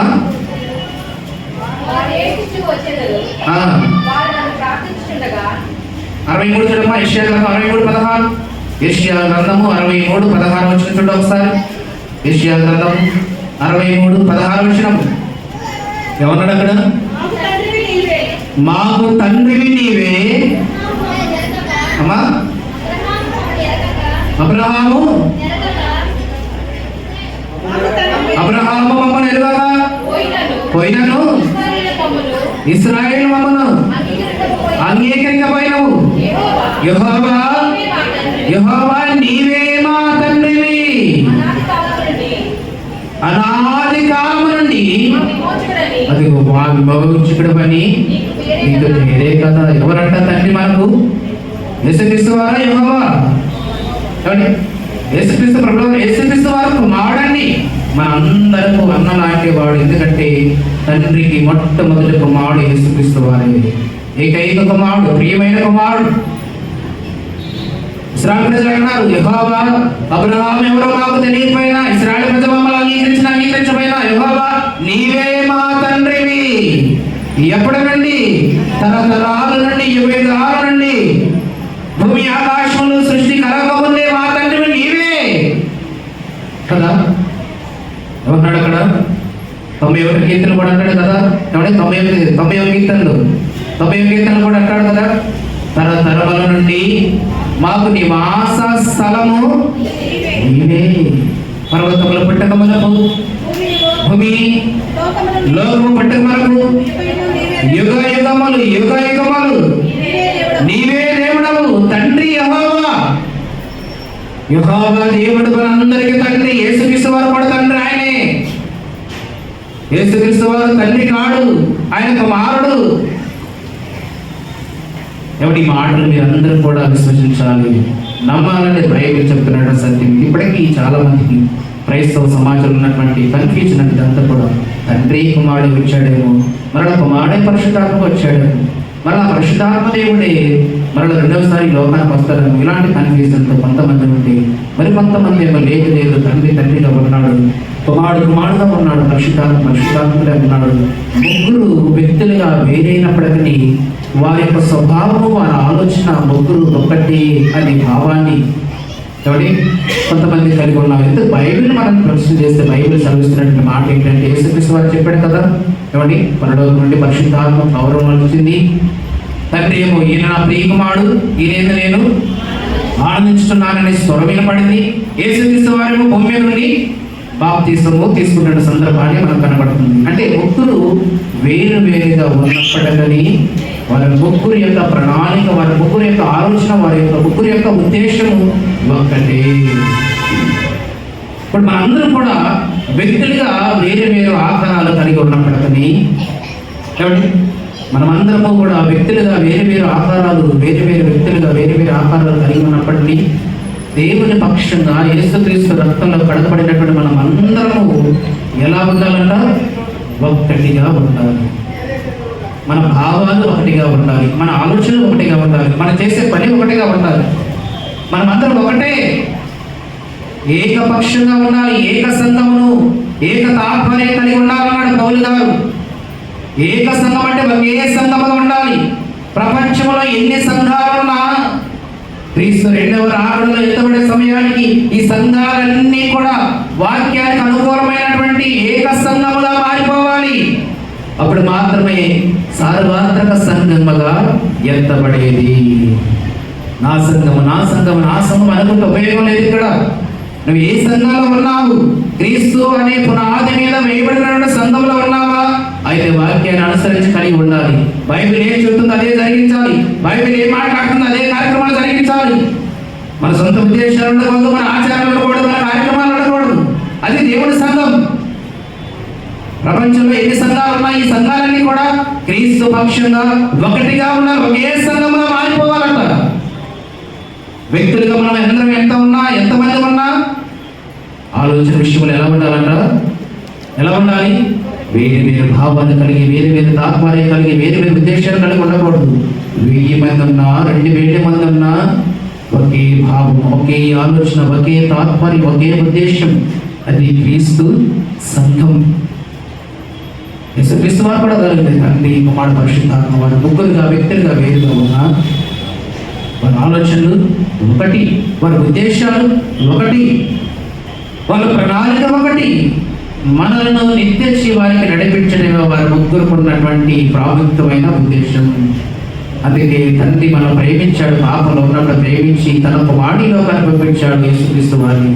ఆయన ద్వారా రక్తప్రోక్షణ జరిగించాడు. మరలా ఆయన నమ్మి ఆయన అనుసరిస్తున్నటువంటి ఈ పిల్లలు ఆయన వెళ్ళిపోయిన తర్వాత ఎక్కడ అనాథులుగా మారిపోతారు, మరలా లోకంలో కలిసిపోతారు. మరలా భక్తిని విడిచిపెట్టి లోక ఆచారాల్లోకి పూర్వపరమైనటువంటి వారి పితరులు కల్పించినటువంటి సిద్ధాంతాలకు వెళ్ళిపోతారని చెప్పేసి నిత్యము వీరిని జ్ఞాపకం చేస్తుంది, వీరిని బలపరుస్తూ, వీటిని ప్రోత్సహిస్తూ, వీటిని హెచ్చరిస్తూ చివరి వరకు నడిపించడానికి పరిశుద్ధ ఆత్మ దేవుడు పెంతెకొస్తు పండుగ రోజున ఏమండి ఈ భూమి మీదకి దిగివచ్చి ఇప్పటికీ మనలోనే ఉన్నాడు, మనతోనే చెప్పాడు కదైనా నేను ఎల్లప్పుడూ మీతోనే ఉండడం కొరకై వేరొక ఆదరణకర్తను నేను మీ యొద్దకు పంపిస్తాను. ఇప్పుడు తండ్రి ఎవరు? మనందరికీ తండ్రి ఎవరు? యెహోవా దేవుడు. కుమారుడు ఎవరు? యేసుక్రీస్తు వారు. శిలువపై చనిపోయింది తండ్రి కుమారుడా? ఏమండి తండ్రి కాదు కదా, తండ్రి కాదు, కుమారుడు చనిపోయాడు. అసలు తండ్రి అనే ఆయన ఎంతవరకు భూమి మీద అడుగు పెట్టలేదు, భూమి మీద అడుగు పెట్టలేదు. ఈ సృష్టిని కలిగించింది కూడా ఎవరు అనుకుంటున్నారు? భూమి ఆకాశంలో సూర్యచంద్రులను కలిగించింది, ఈ మట్టి దేవుడు ఈ ఆకారాన్ని నిర్మించింది ఎవరు అనుకుంటున్నారు? తండ్రి కాదు. తండ్రి ఆజ్ఞాపించాడు, కుమారుడు కలిగించాడు. యోహాను సువార్త మొదటి వచ్చిన అదే కదా, ఆది యందు వాక్యం ఉండెను, వాక్యము దేవుని యొద్ద ఉండెను, వాక్యము దేవుడే అయినను. చదువున్నమాట. ఆ వాక్యమే శరీరధారి అయి మా మొదటి వచ్చిన ఆది యందు వాక్యం ఉండెను, మా వాక్యము దేవుని యొద్ద ఉండెను, వాక్యము దేవుడైనను. ఆయన ఆది యందు, ఆయన ఆది యందు ఎక్కడున్నాడు? దేవుని యొద్ద. అంటే ఒక ఆయన ఉన్నాడు అక్కడ. యేసుక్రీస్తు వారి ఎదుట ఒక ఆయన ఉన్నాడు. ఆయన దేవుని యొద్ద ఉండెను, సమస్తమును ఆయన మూలము కలిగెను, కలిగి ఉన్నది ఏమియు ఆయన లేకుండా కలగలేదు. కలిగి ఉన్నది అంటే భూమి, ఆకాశం, సూర్యచంద్ర, నక్షత్రాలు, పర్వతాలు, కొండలు, పక్షులు, జలచరాశులు సమస్తమండి. ఎవరు లేకుండా కలగలేదు. యేసుక్రీస్తు వారు లేకుండా ఏమీ కలగలేదు. సమస్తము కూడా ఆయనే ఆజ్ఞాపించింది. యేసుక్రీస్తు వారికి నిర్మాణం చేయమని తండ్రి ఆజ్ఞాపించాడు, కుమారుడు నిర్మించాడు. భూమి కలుగులుగా అన్నాడు, భూమి వచ్చేసింది. ఆకాశం కలుగులుగా అన్నాడు, ఆకాశం వచ్చేది. సూర్య చంద్ర నక్షత్రాలు, నీళ్ళలో ప్రాగే, భూమి మీద ప్రాగే ప్రతి జంతువు, పురుగులు, చతుర్భుజ జంతువులు, నీటిలో ప్రాగేవి ప్రతిదీ కూడా మాట చేత కలిగించిన తర్వాత 5 దేవులు అయిన తర్వాత 6వ దేవుడు అన్నాడు తండ్రి వీటన్నిటిని పరిపాలించడానికి, వీటన్నిటి పడిగా ఆధిపత్యం చేయడం కొరకై, వీటన్నిటిని కూడా క్రమవంతంగా నడిపించడం కొరకై ఒక మనిషిని మనం చేద్దాం, మన పోలిక చొప్పున అలాంటి కుమారుని ఒకరిని చేద్దామని చెప్పేసి ముగ్గురు అనుకొని 6వ దినాన మానవ నిర్మాణము జరిగినది. ఈ మాటలన్నీ కూడా మీకు ఎందుకు చెప్తున్నానంటే త్రిత్వముపై అన్నటువంటి ఈ తత్వం, ఈ ఆలోచన ఏమండి ఈ రోజున కొంతవరకైనా మీరు అర్థం చేసుకోవాలని యొక్క ఉద్దేశం. తండ్రిగా ఉన్నాడు, కుమారుడునే ఉన్నాడు, పరిశుద్ధాత్మ దేవుడు పరిశుద్ధాత్మగా ఉన్నాడు. ముగ్గురు వారి బాధ్యతలు, వారి పనిని మన పట్ల నెరవేర్చారు. అందుకే ఈ రోజున బాప్తిజం తీసుకున్నప్పుడు, ఎందుకంటే పరిశుద్ధాత్మ దేవుడు లోపల రాకముందు ఆయన ఉన్నాడు అనే విషయం వారికి తెలియదు కనుక యేసుక్రీస్తు నామములో బాప్తిజం పొందారు తండ్రి, తర్వాత కుమారుడు యేసుక్రీస్తు నామములో బాప్తిజం పొందారు. అప్పుడు పరిశుద్ధాత్మ దేవుడు దిగి రాలేదు భూమి మీద. కనుక యేసుక్రీస్తు వారు పరలోకానికి వెళ్ళిపోతూ చెప్తున్నాడు, అయ్యా మనలో పరిశుద్ధాత్మ దేవుడు దిగి వచ్చిన తర్వాత కూడా నమ్మరేమో, కనుక మీరు ముందుగానే చెప్పండి, మీరు ముందుగానే వారు తెలియచేయండి, ఈ స్వార్థను ప్రకటించండి. తండ్రి ఉన్నాడు, కుమారుడు ఉన్నాడు, పరిశుద్ధాత్మ దేవుడు కూడా ఉన్నాడని స్వార్థను ప్రకటించి ముగ్గురు ఉన్నారని ఎవరైతే నమ్ముతారో వారికి బాప్తిజం ఇవ్వాలి. ఎవరు అక్కడ? తండ్రి. చదువు మత్తయి సువార్త ఒకసారి, మత్తయి సువార్త 28వ అధ్యాయం ముగించుకుందాం. మత్తయి సువార్త 28వ అధ్యాయం. కాబట్టి మీరు వెళ్ళి సమస్త జనులను శిష్యులుగా చేయుడి, తండ్రి యొక్కయు కుమారుని యొక్కయు పరిశుద్ధాత్మ యొక్కయు నామములోనికి వారికి బాప్తిస్మం ఇచ్చుడి. బాప్తిస్మం ఇవ్వండి. తండ్రి, కుమారుడు, పరిశుద్ధాత్మ. అంతకుముందు ఎలా తీసుకున్నారు బాప్తిస్మం? యేసుక్రీస్తు నామమున. అప్పుడు పరిశుద్ధాత్మ దేవుడు వచ్చాడా? రాలేదు. కానీ పరిశుద్ధాత్మ దేవుడిని ఖచ్చితంగా ఇప్పుడు ఉన్నాడని మీరు నమ్మాలి, మనందరం కూడా నమ్మాలి, విశ్వసించాలి. కుమారుడు పైన ఉన్నాడు, తండ్రి కృపాక్ష మీద కూర్చున్నాడు. అందుకే స్టెఫెను కూడా రాళ్ళతో కొట్టి చంపినప్పుడు ఏమన్నాడు?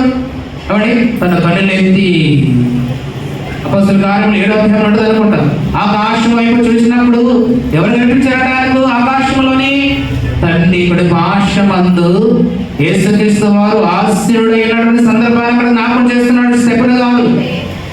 అయితే అదిగో పరిశుద్ధాత్మతో నిండుకొనిన వాడై ఎక్కడున్నాడు? అప్పుడు స్టెఫెను భూమి మీద ఉన్నాడు. సౌలు రాళ్లతో కొట్టి చంపమని ఆజ్ఞాపించాడు. అలా ఆజ్ఞాపించిన సందర్భంలో వారందరూ కూడా రాళ్లతో కొట్టి ఆయన చంపుతున్నప్పుడు స్టెఫెను గారు పరిశుద్ధాత్మతో నింపబడిన వాడై ఆకాశం వైపు తేరు చూచి దేవుని మహిమను యేసు అదిగో ఎక్కడున్నాడంట? యేసు దేవుని కుడి పార్శ్వమందు నిలిచి ఉండగా చూచి, అక్కడ ఆకాశంలో తండ్రి కుడి పార్శ్వమందు యేసుక్రీస్తు వారు ఉన్నారు. భూమి మీద స్టెఫెనులో పరిశుద్ధాత్మ దేవుడు ఉన్నాడు. ఎవడు?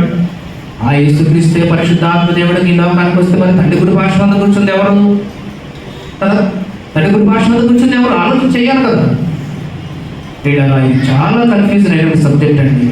ఇది చెప్పాలంటే దాదాపుగా 2 గంటలే పడుతుంది. త్రిత్వం పైనటువంటి ఈ తత్వం, ఈ ఆలోచన క్లియర్గా మనకు రిఫరెన్స్తో సహా బైబిల్ అంతా పరిశీలన చేయాలంటే చాలా సమయం ఉంటుంది. కనుక ప్రియులారా గమనించండి, తండ్రి ఉన్నవాడు, కుమారుడు వచ్చినవాడు, పరిశుద్ధాత్మ దేవుడు మనలో ప్రవేశించిన వాడు. ఇప్పుడు ముగ్గురు వారి ధర్మాన్ని వారి పనిని నిరంతరం కూడా మనం భూమి మీద ఉన్నంత వరకు మన పట్ల వారి ఆలోచన, వాళ్ళ స్వభావం, వారి ఉద్దేశం ఒకటే. కానీ ముగ్గురు ఒకే వ్యక్తి కాదు. ముగ్గురు వేరువేరుగా ఉన్నారు.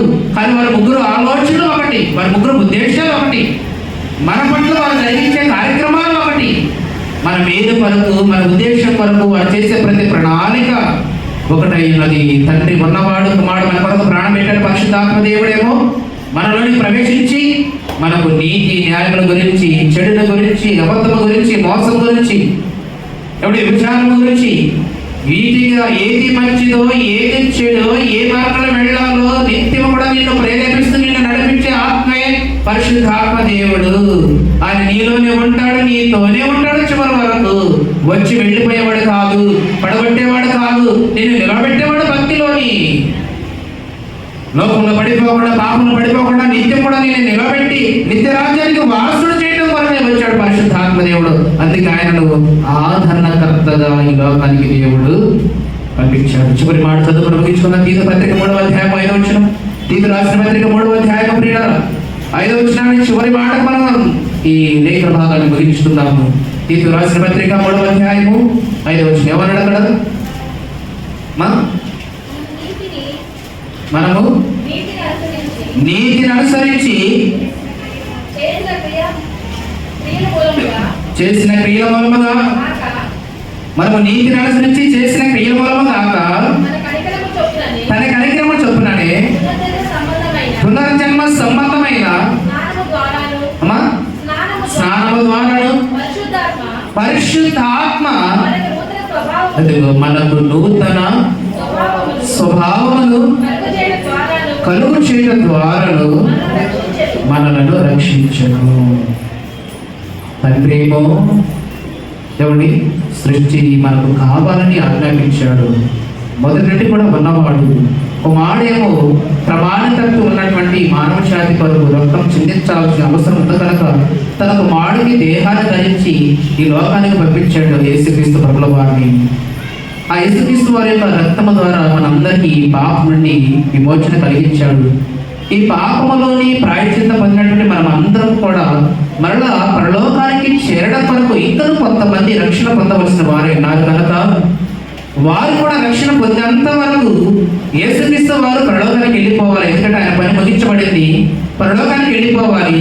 మరి మారు మనసు పొంది క్రీస్తుని అంగీకరించినటువంటి వీరు, యేసుక్రీస్తును రక్షకుడుగా అంగీకరించక లోకంలో పాపం ఉన్నటువంటి వారు ఎవరు కూడా నశించడం తండ్రికి ఇష్టం లేదు కనుక అందరూ కూడా మారు మనసు పొందాలని తండ్రి యొక్క ఉద్దేశం కనుక ఈ క్రీస్తును అంగీకరించినటువంటి వీరు, ఆ మారు మనసు పొందవలసినటువంటి వారు మారు మనసు పొందేంత వరకు, మరలా క్రీస్తు రెండవసారి లోకానికి వచ్చేంత వరకు మార్పు చెందిన వీరు మరలా లోకంలోకి వెళ్ళిపోకుండా, వెనకడుగు వేయకుండా, ఆ భక్తి విశ్వాసంలో బలహీనలు అవ్వకుండా యేసుక్రీస్తు వారు మళ్ళా రెండవసారి లోకానికి వచ్చేంత వరకు మార్పు చెందినటువంటి ఈ బిడ్డలకు ఆదరణ, ఓదార్పు, వాక్య పట్ల ఆసక్తిని ఈ లోకంలో మంచి చెడులను వివేచించగలిగినటువంటి ఆలోచన కలిగించడం కొరకై మీలోనికి మీతోనే ఉండటం కొరకై పరిశుద్ధాత్మ దేవుడు పెంతెకోస్తు పండుగ రోజు ఈ లోకానికి రావడం అనేది జరిగినది. కనుక ఈ ముగ్గురు వారి వారి పనిని మన పట్ల జరిగిస్తున్నారు. ముగ్గురు వేరుగా ఉన్నప్పటికీ వారి ఆలోచనలు ఒకటి. ముగ్గురు యొక్క ప్రణాళిక ఏంటి? ముగ్గురు యొక్క ప్రణాళిక ఏంటి? ఈ దేహాన్ని విడిచి వెళ్ళేలోపు లేదా క్రీస్తు వారి లోకానికి వచ్చేలోపు మనము నిత్య జీవానికి పొందాలనేది, నిత్య జీవం చేరాలనేది వారి ముగ్గురు యొక్క ఆలోచన, వారి ముగ్గురు యొక్క ఉద్దేశము. అందుకే మనకు నూతన స్వభావం ఇవ్వడం కొరకై, నూతన హృదయాన్ని ఇవ్వడం కొరకై, ఆలోచనలో పరివర్తన తీసుకురావడం కొరకై పరిశుద్ధాత్మ దేవుడు దిగి వచ్చాడు. కనుకని ఈ ముగ్గురు కలిసి ఈ త్రిత్వ పండుగ ఆరాధనలో వారి ముగ్గురు కలిసి మరలా పనిచేస్తూ వారి కార్యక్రమాలు మన పట్ల జరిగిస్తున్నారు. కనుకని ఈ పరిశుద్ధ ఆదివారాన్ని త్రిత్వ ఆదివారంగా పిలువబడుతుంది. తండ్రి, కుమారుడు, ముగ్గురు వచ్చారు. ఇద్దరు వచ్చారు. తండ్రి పరలోకంలో ఉన్నాడు, కుమారుడు వచ్చాడు, పరిశుద్ధాత్మ దేవుడు కూడా వచ్చాడు. అంటే వారు ముగ్గురు కలిసి వారి ఉద్దేశాన్ని, వారి ప్రణాళికను మన పట్ల జరిగిస్తున్నారు. కనుకని ఈ ముగ్గురు కలిసి మన పట్ల జరిగిస్తున్నటువంటి ఈ కార్యక్రమాన్ని బట్టి ఈ రోజున మనము త్రిత్వ పండుగ ఆదివారముగా జ్ఞాపకం చేసుకుంటున్నాము.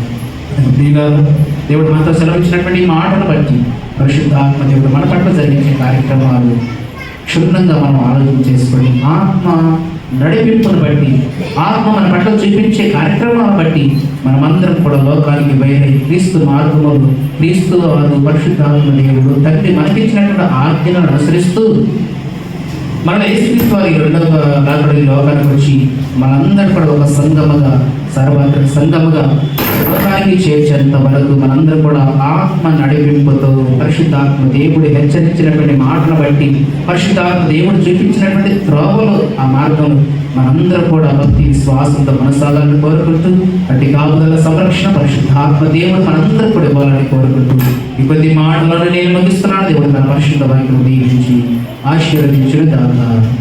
ఆమేన్. సమస్త జ్ఞానించిన దేవుని సమాధానం యేసుక్రీస్తు వలన మీ హృదయములను మీ తలంపులను కావలెను గాక. ఆమేన్. దేవా నాయక శుద్ధ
సమయంలోని బ్రతకబడి కార్యక్రమం వారు కృతజ్ఞత కార్యక్రమం వారు దయచేసి మొదటి చెప్తే ప్రారంభించుకుంటాము.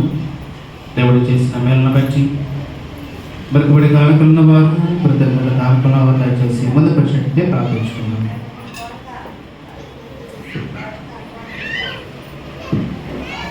దయచేసి బ్రతకబడి కానుకలు కృతజ్ఞత కార్యక్రమం వారు త్వరగా ముందుకు రావాలని మనం చేస్తున్నాం.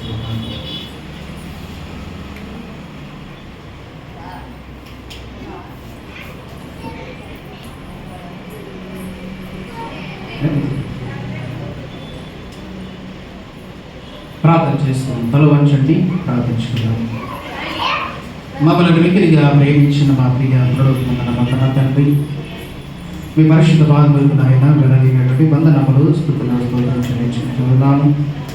పరిశుద్ధ త్రిత్వ పండుగ ఆరాధనలో నాయన మీ శిలువ ఎదుట ప్రత్యక్ష ముందు శిలువ బ్రతికి నిలబడి బిడ్డలు మీ కనదృష్టం మరియు నా కాదు నాయన. వారమంతియు మాసమంతి బిడ్డల జీవితాల్లో మీరు చేసిన వేళను బట్టి మీ ద్వారా వారు పొందుకున్న కారణం బట్టి నాయన బిడ్డల కృతజ్ఞత జీవితం కలిగిన ఆయన బతుబడి కానుకలుగా కృతజ్ఞత కానుకలు మీ సన్నిధానములు అర్పిస్తూ ఉండగా ఈ అర్పణను స్వీకరించండి. 30 దంతులు 60 దంతులు 100 ఫలపరిచేయండి. ఇక్కడ బిడ్డల జీవితాల్లో వారి కుటుంబాలు ఏవైతే పొదువుగా ఉన్నావో ఎలాంటి సహాయం కొరకైతే నాడు ఎదురు చూస్తున్నారు అటు కార్యములన్నీ కూడా సమృద్ధిగా వారి జీవితాలను నడుగరించండి. బిడ్డలు చేస్తున్న పని వాళ్ళు మీరు తోడుగా ఉండి క్షేమాన్ని మంచి ఆరోగ్యము దీర్ఘాన్ని ప్రసాదించి నేను మీ జీవితకాలం మంది వారి పట్ల పనులకు సంబంధమైన ప్రతి కార్యము కూడా సమృద్ధిగా మీరు అనుగ్రహించమని క్రీస్తు యేసు వారి పేట ప్రార్థించని వేడుకుంటున్నాము తండ్రి.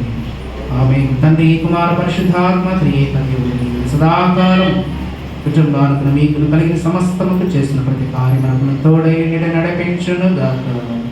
ఆమేన్. సమయంలోని సంఘకాల శ్వేతను జరిగించుకుందాము.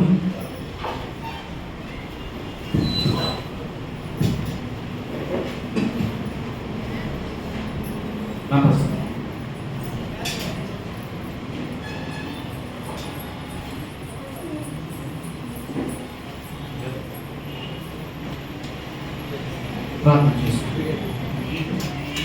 మహాపరిశుద్ధుడా, కృప కలిగిన మా తండ్రి, ప్రేమ కలిగిన మా దేవ, మహోన్నతుడా, సర్వశక్తివంతుడా, మీకు వందనాలు నాయన. బిడ్డలు మీ సన్నిధానములు ప్రార్థిస్తూ ఉన్నారు, మీకు అర్పణ చేస్తున్నారు. గతకాలం వారి పట్ల జరిగించినటువంటి ఆశ్చర్యకారాన్ని బట్టి పొందుకున్న మేళను బట్టి మా దేవుడు మా పట్ల ఈ కార్యం జరిగించాడని నా ప్రాణం ఆయన చేసిన ప్రకారంలో దేనికి మరొక మన సెలవిచ్చిన రీతి ప్రేమించే వారికి ఇచ్చిన సమృద్ధి నుండి శ్రేష్టమైన భాగం సమకూర్చి మీ సన్నిధానంలో అర్పణలు అర్పిస్తూ ఉండగా ఏర్పడను ఆయన మీరు స్వీకరించండి. ఏర్పడ ద్వారా ఆయన వారి కొరకు బిడ్డల కొరకు మీ దగ్గర రాసిబడిన పడవ సంబంధమైన ప్రతి దీవిని కూడా సమృద్ధిగా అనుగ్రహించండి. నిలబడిన ప్రతి ఒక్కరిని కూడా పేరు పేరు వరుసగా మీరు దీవించి ఆస్వాదించి కృపాక్షేమములు నిత్యం కూడా వారి జీవితాల ప్రకాశింప చేయమని క్రీస్తు యేసు వారి పేట ప్రార్థించండి వేడుకుంటున్నాము తండ్రి. ఆమేన్. తండ్రి, కుమార పరిశుద్ధాత్మ త్రియేకదేవుని సదాకాలము కుటుంబాలకు నీకును కలిగిన సమస్తము తోడై నడిపించును గాక. ఆమేన్.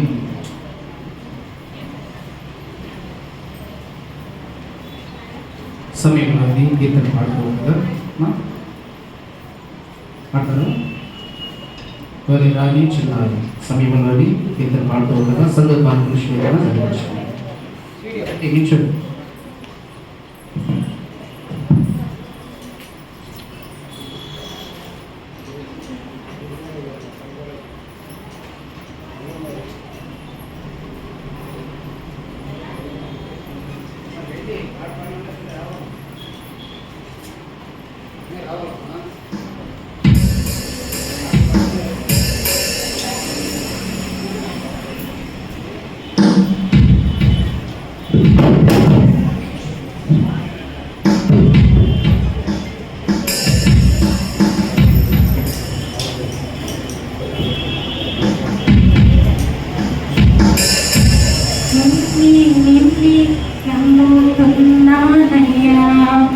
నన్ను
వీళ్ళలో చక్కగా మంచి పాటలు ఇచ్చినటువంటి సహోదరులకు వందనాలు చెల్లించుకుంటూ ఉన్నాను. సమయంలోని సంఘ ప్రకటనలు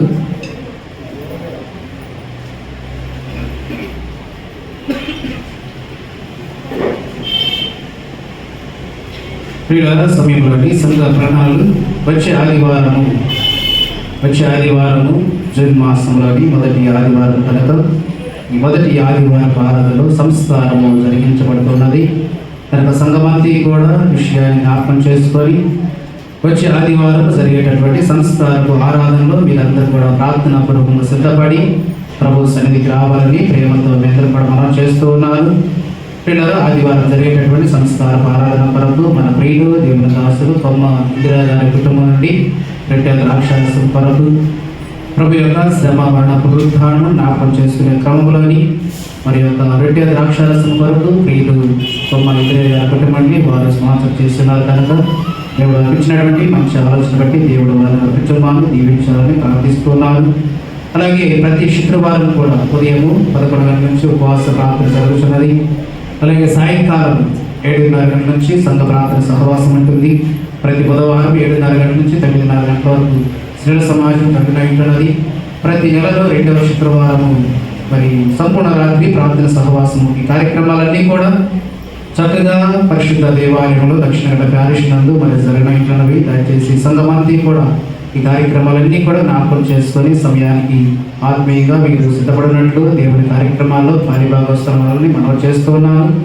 పిల్లరా ఈ రోజున సీట్ ఇచ్చినటువంటి వారు రాయిని సల్మాన్ రాజు గారు 100 రూపాయలు, కలకూరి రామప్రసాద్ గారు 100 రూపాయలు, కలకూరి పూర్ణచంద్ర గారు 100 రూపాయలు. ఈ రోజున సీట్ ఇచ్చినటువంటి కుటుంబాల నిమిత్తమే కూడా వారికి వందనాలు చెల్లించుకుంటూ ప్రార్థనలో వారిని జ్ఞాపకం చేస్తున్నాము. అలాగే ప్రార్థన అవసరత కూడా మన మధ్యలో ఉన్నది. ప్రార్థన అవసరత కూడా కొమ్మ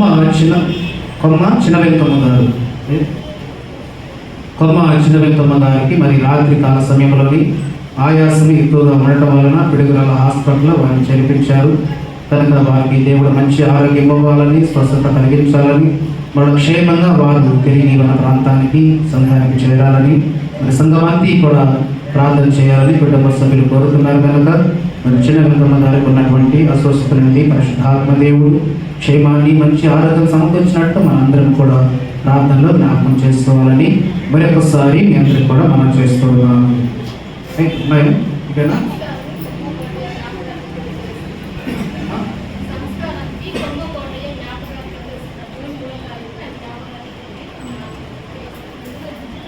పిల్లలు మంచిది.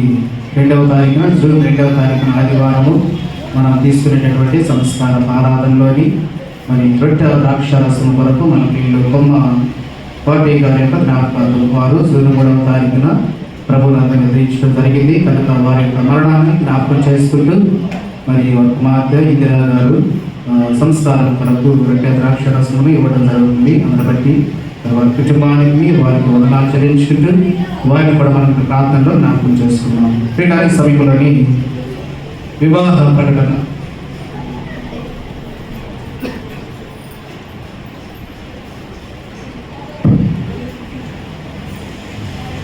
పరిశుద్ధ వివాహ ప్రకటన తెలియజేస్తున్నాను. దయచేసి అందరూ కూడా గమనించండి.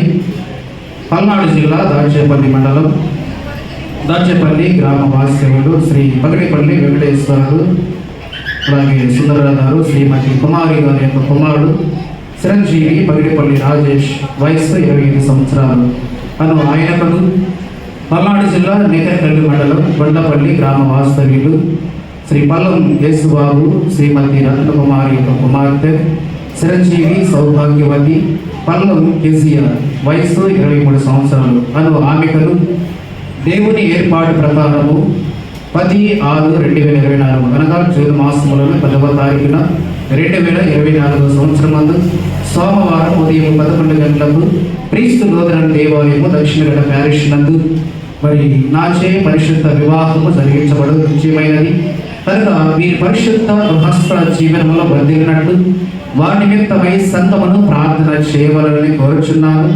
వీరు జతపరచకూడదని న్యాయమైన హేతువు ఎవరైనా కనపరచగలిగిన అట్టి వారు తమ ఆక్షేపణలను వివాహపు తేదీలోగా తెలియచేయవలను. ఇందుకు సాక్షులు మరి సంఘ డెలిగేట్ గారు కోరి ప్రకాష్ గారు, పెద్దలు రామప్రసాద్ గారు, సంఘ ట్రెజరర్ గారు, పేరు మార్చారా? ముగ్గురు కూడా సాక్షులు ఉన్నారు. 3 ప్రకటనలు మన ఏఎస్సి కాన్స్టిట్యూషన్ ప్రకారం 3 ప్రకటనలు తెలియజేయాలి.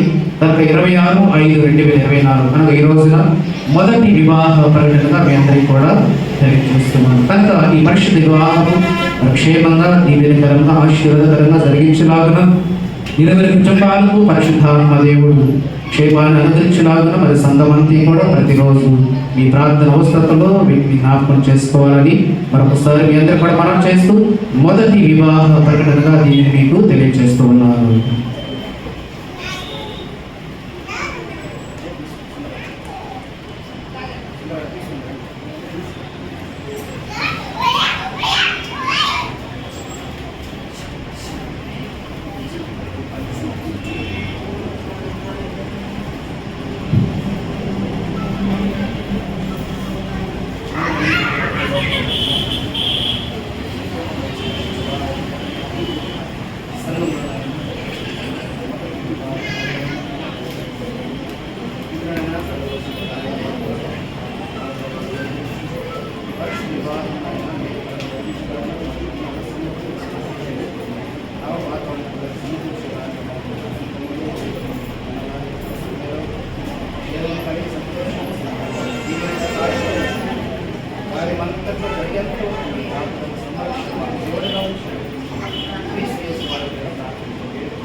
ప్రియులారా, మంచిది. ప్రసంగ ప్రకటనలు ఇంకేమైనా ఉన్నాయా? ప్రకటనలు ప్రసంగ ప్రకటనలు ఏమీ లేనట్లయితే స్వీకరించబడిన కానుకలు దేవుడికి సమర్పించుకుంటూ ప్రార్థన, పరలోక ప్రార్థన, దైవ ఆశీర్వాదంతో మనందరం కూడా సమర్పిస్తున్నాం.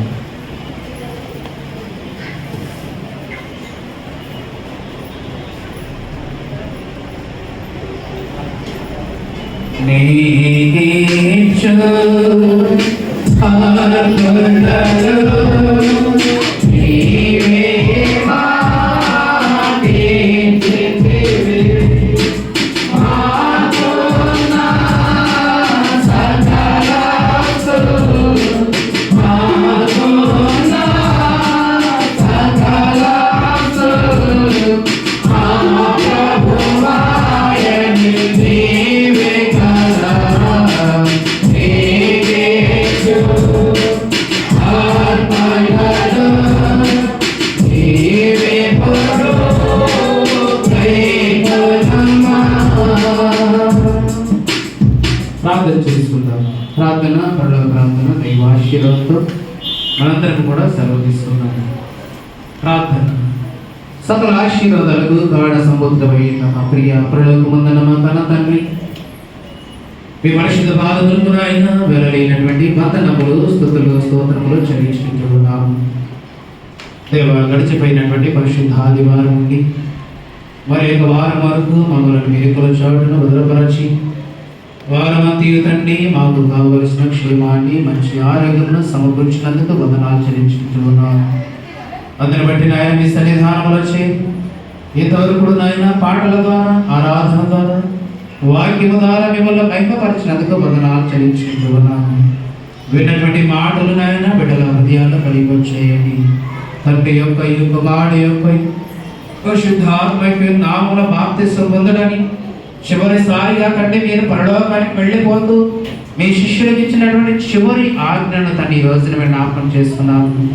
కనుకనైనా ఉపయోగపై ఉన్నటువంటి మా ఆలోచన తండ్రి మీ వాక్యానుసారంగా నాయన కొంతవరకు మేము నేర్చుకున్నందుకు మీకు కొంత ఆచరించుకుంటున్నాము. తండ్రిగా నాయన ఇలాంటి బాధ్యత మా పట్ల కలిగి ఉన్నారు. కుమారుడుగా నాయన యేసుక్రీస్తు వారు మా కొరకు ఎలాంటి త్యాగాన్ని జరిగించి ఉన్నారు. పరిశుద్ధాత్మ దేవుడుగా తండ్రి మమ్మల్ని నడిపించడం కొరకు ఈ లోకానికి వచ్చి మా కొరకు చేస్తున్నటువంటి నాయన ప్రయాణములు, నాయన ఈ కార్యక్రమాలన్నీ కూడా నాయన మీ వాక్యం ద్వారా మేము నేర్చుకున్నందుకు వందనాలు చెల్లించుకుంటున్నాము.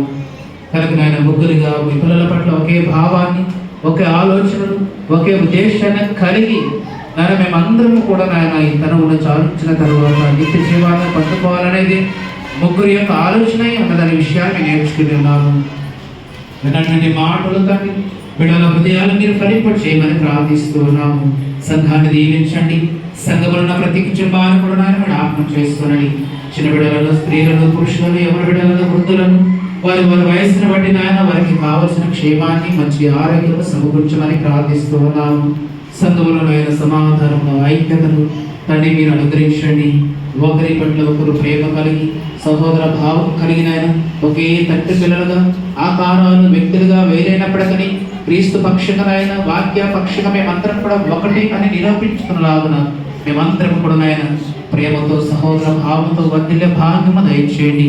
అన్నదమ్ముల మధ్యను, చెల్లెల మధ్యను, అత్త గొడవల మధ్యను, భార్య భర్తల మధ్యను, సంఘ బిడ్డల మధ్యను, విశ్వాసుల మధ్యను, పెద్దల మధ్యను నాయన క్రీస్తుతో కూడా ప్రేమను మేము కూడా కొనసాగించడానికి క్రీస్తు వారు ఈ భూమి మీద ఉన్నప్పుడు ఎలాంటి ప్రేమను సమాజం పట్ల చూపించాడు బట్టి విస్తరిధానంలో ప్రార్థిస్తూ ఉన్నాము. రాత్రి కాల సమయంలో ఆయన ఆయాసంతో ఆయన అనారోగ్యానికి గురైనటువంటి సందర్భంలో ఆయన హాస్పిటల్కి వెళ్ళిన విషయాన్ని సంఘంలో తెలియపరిచారు.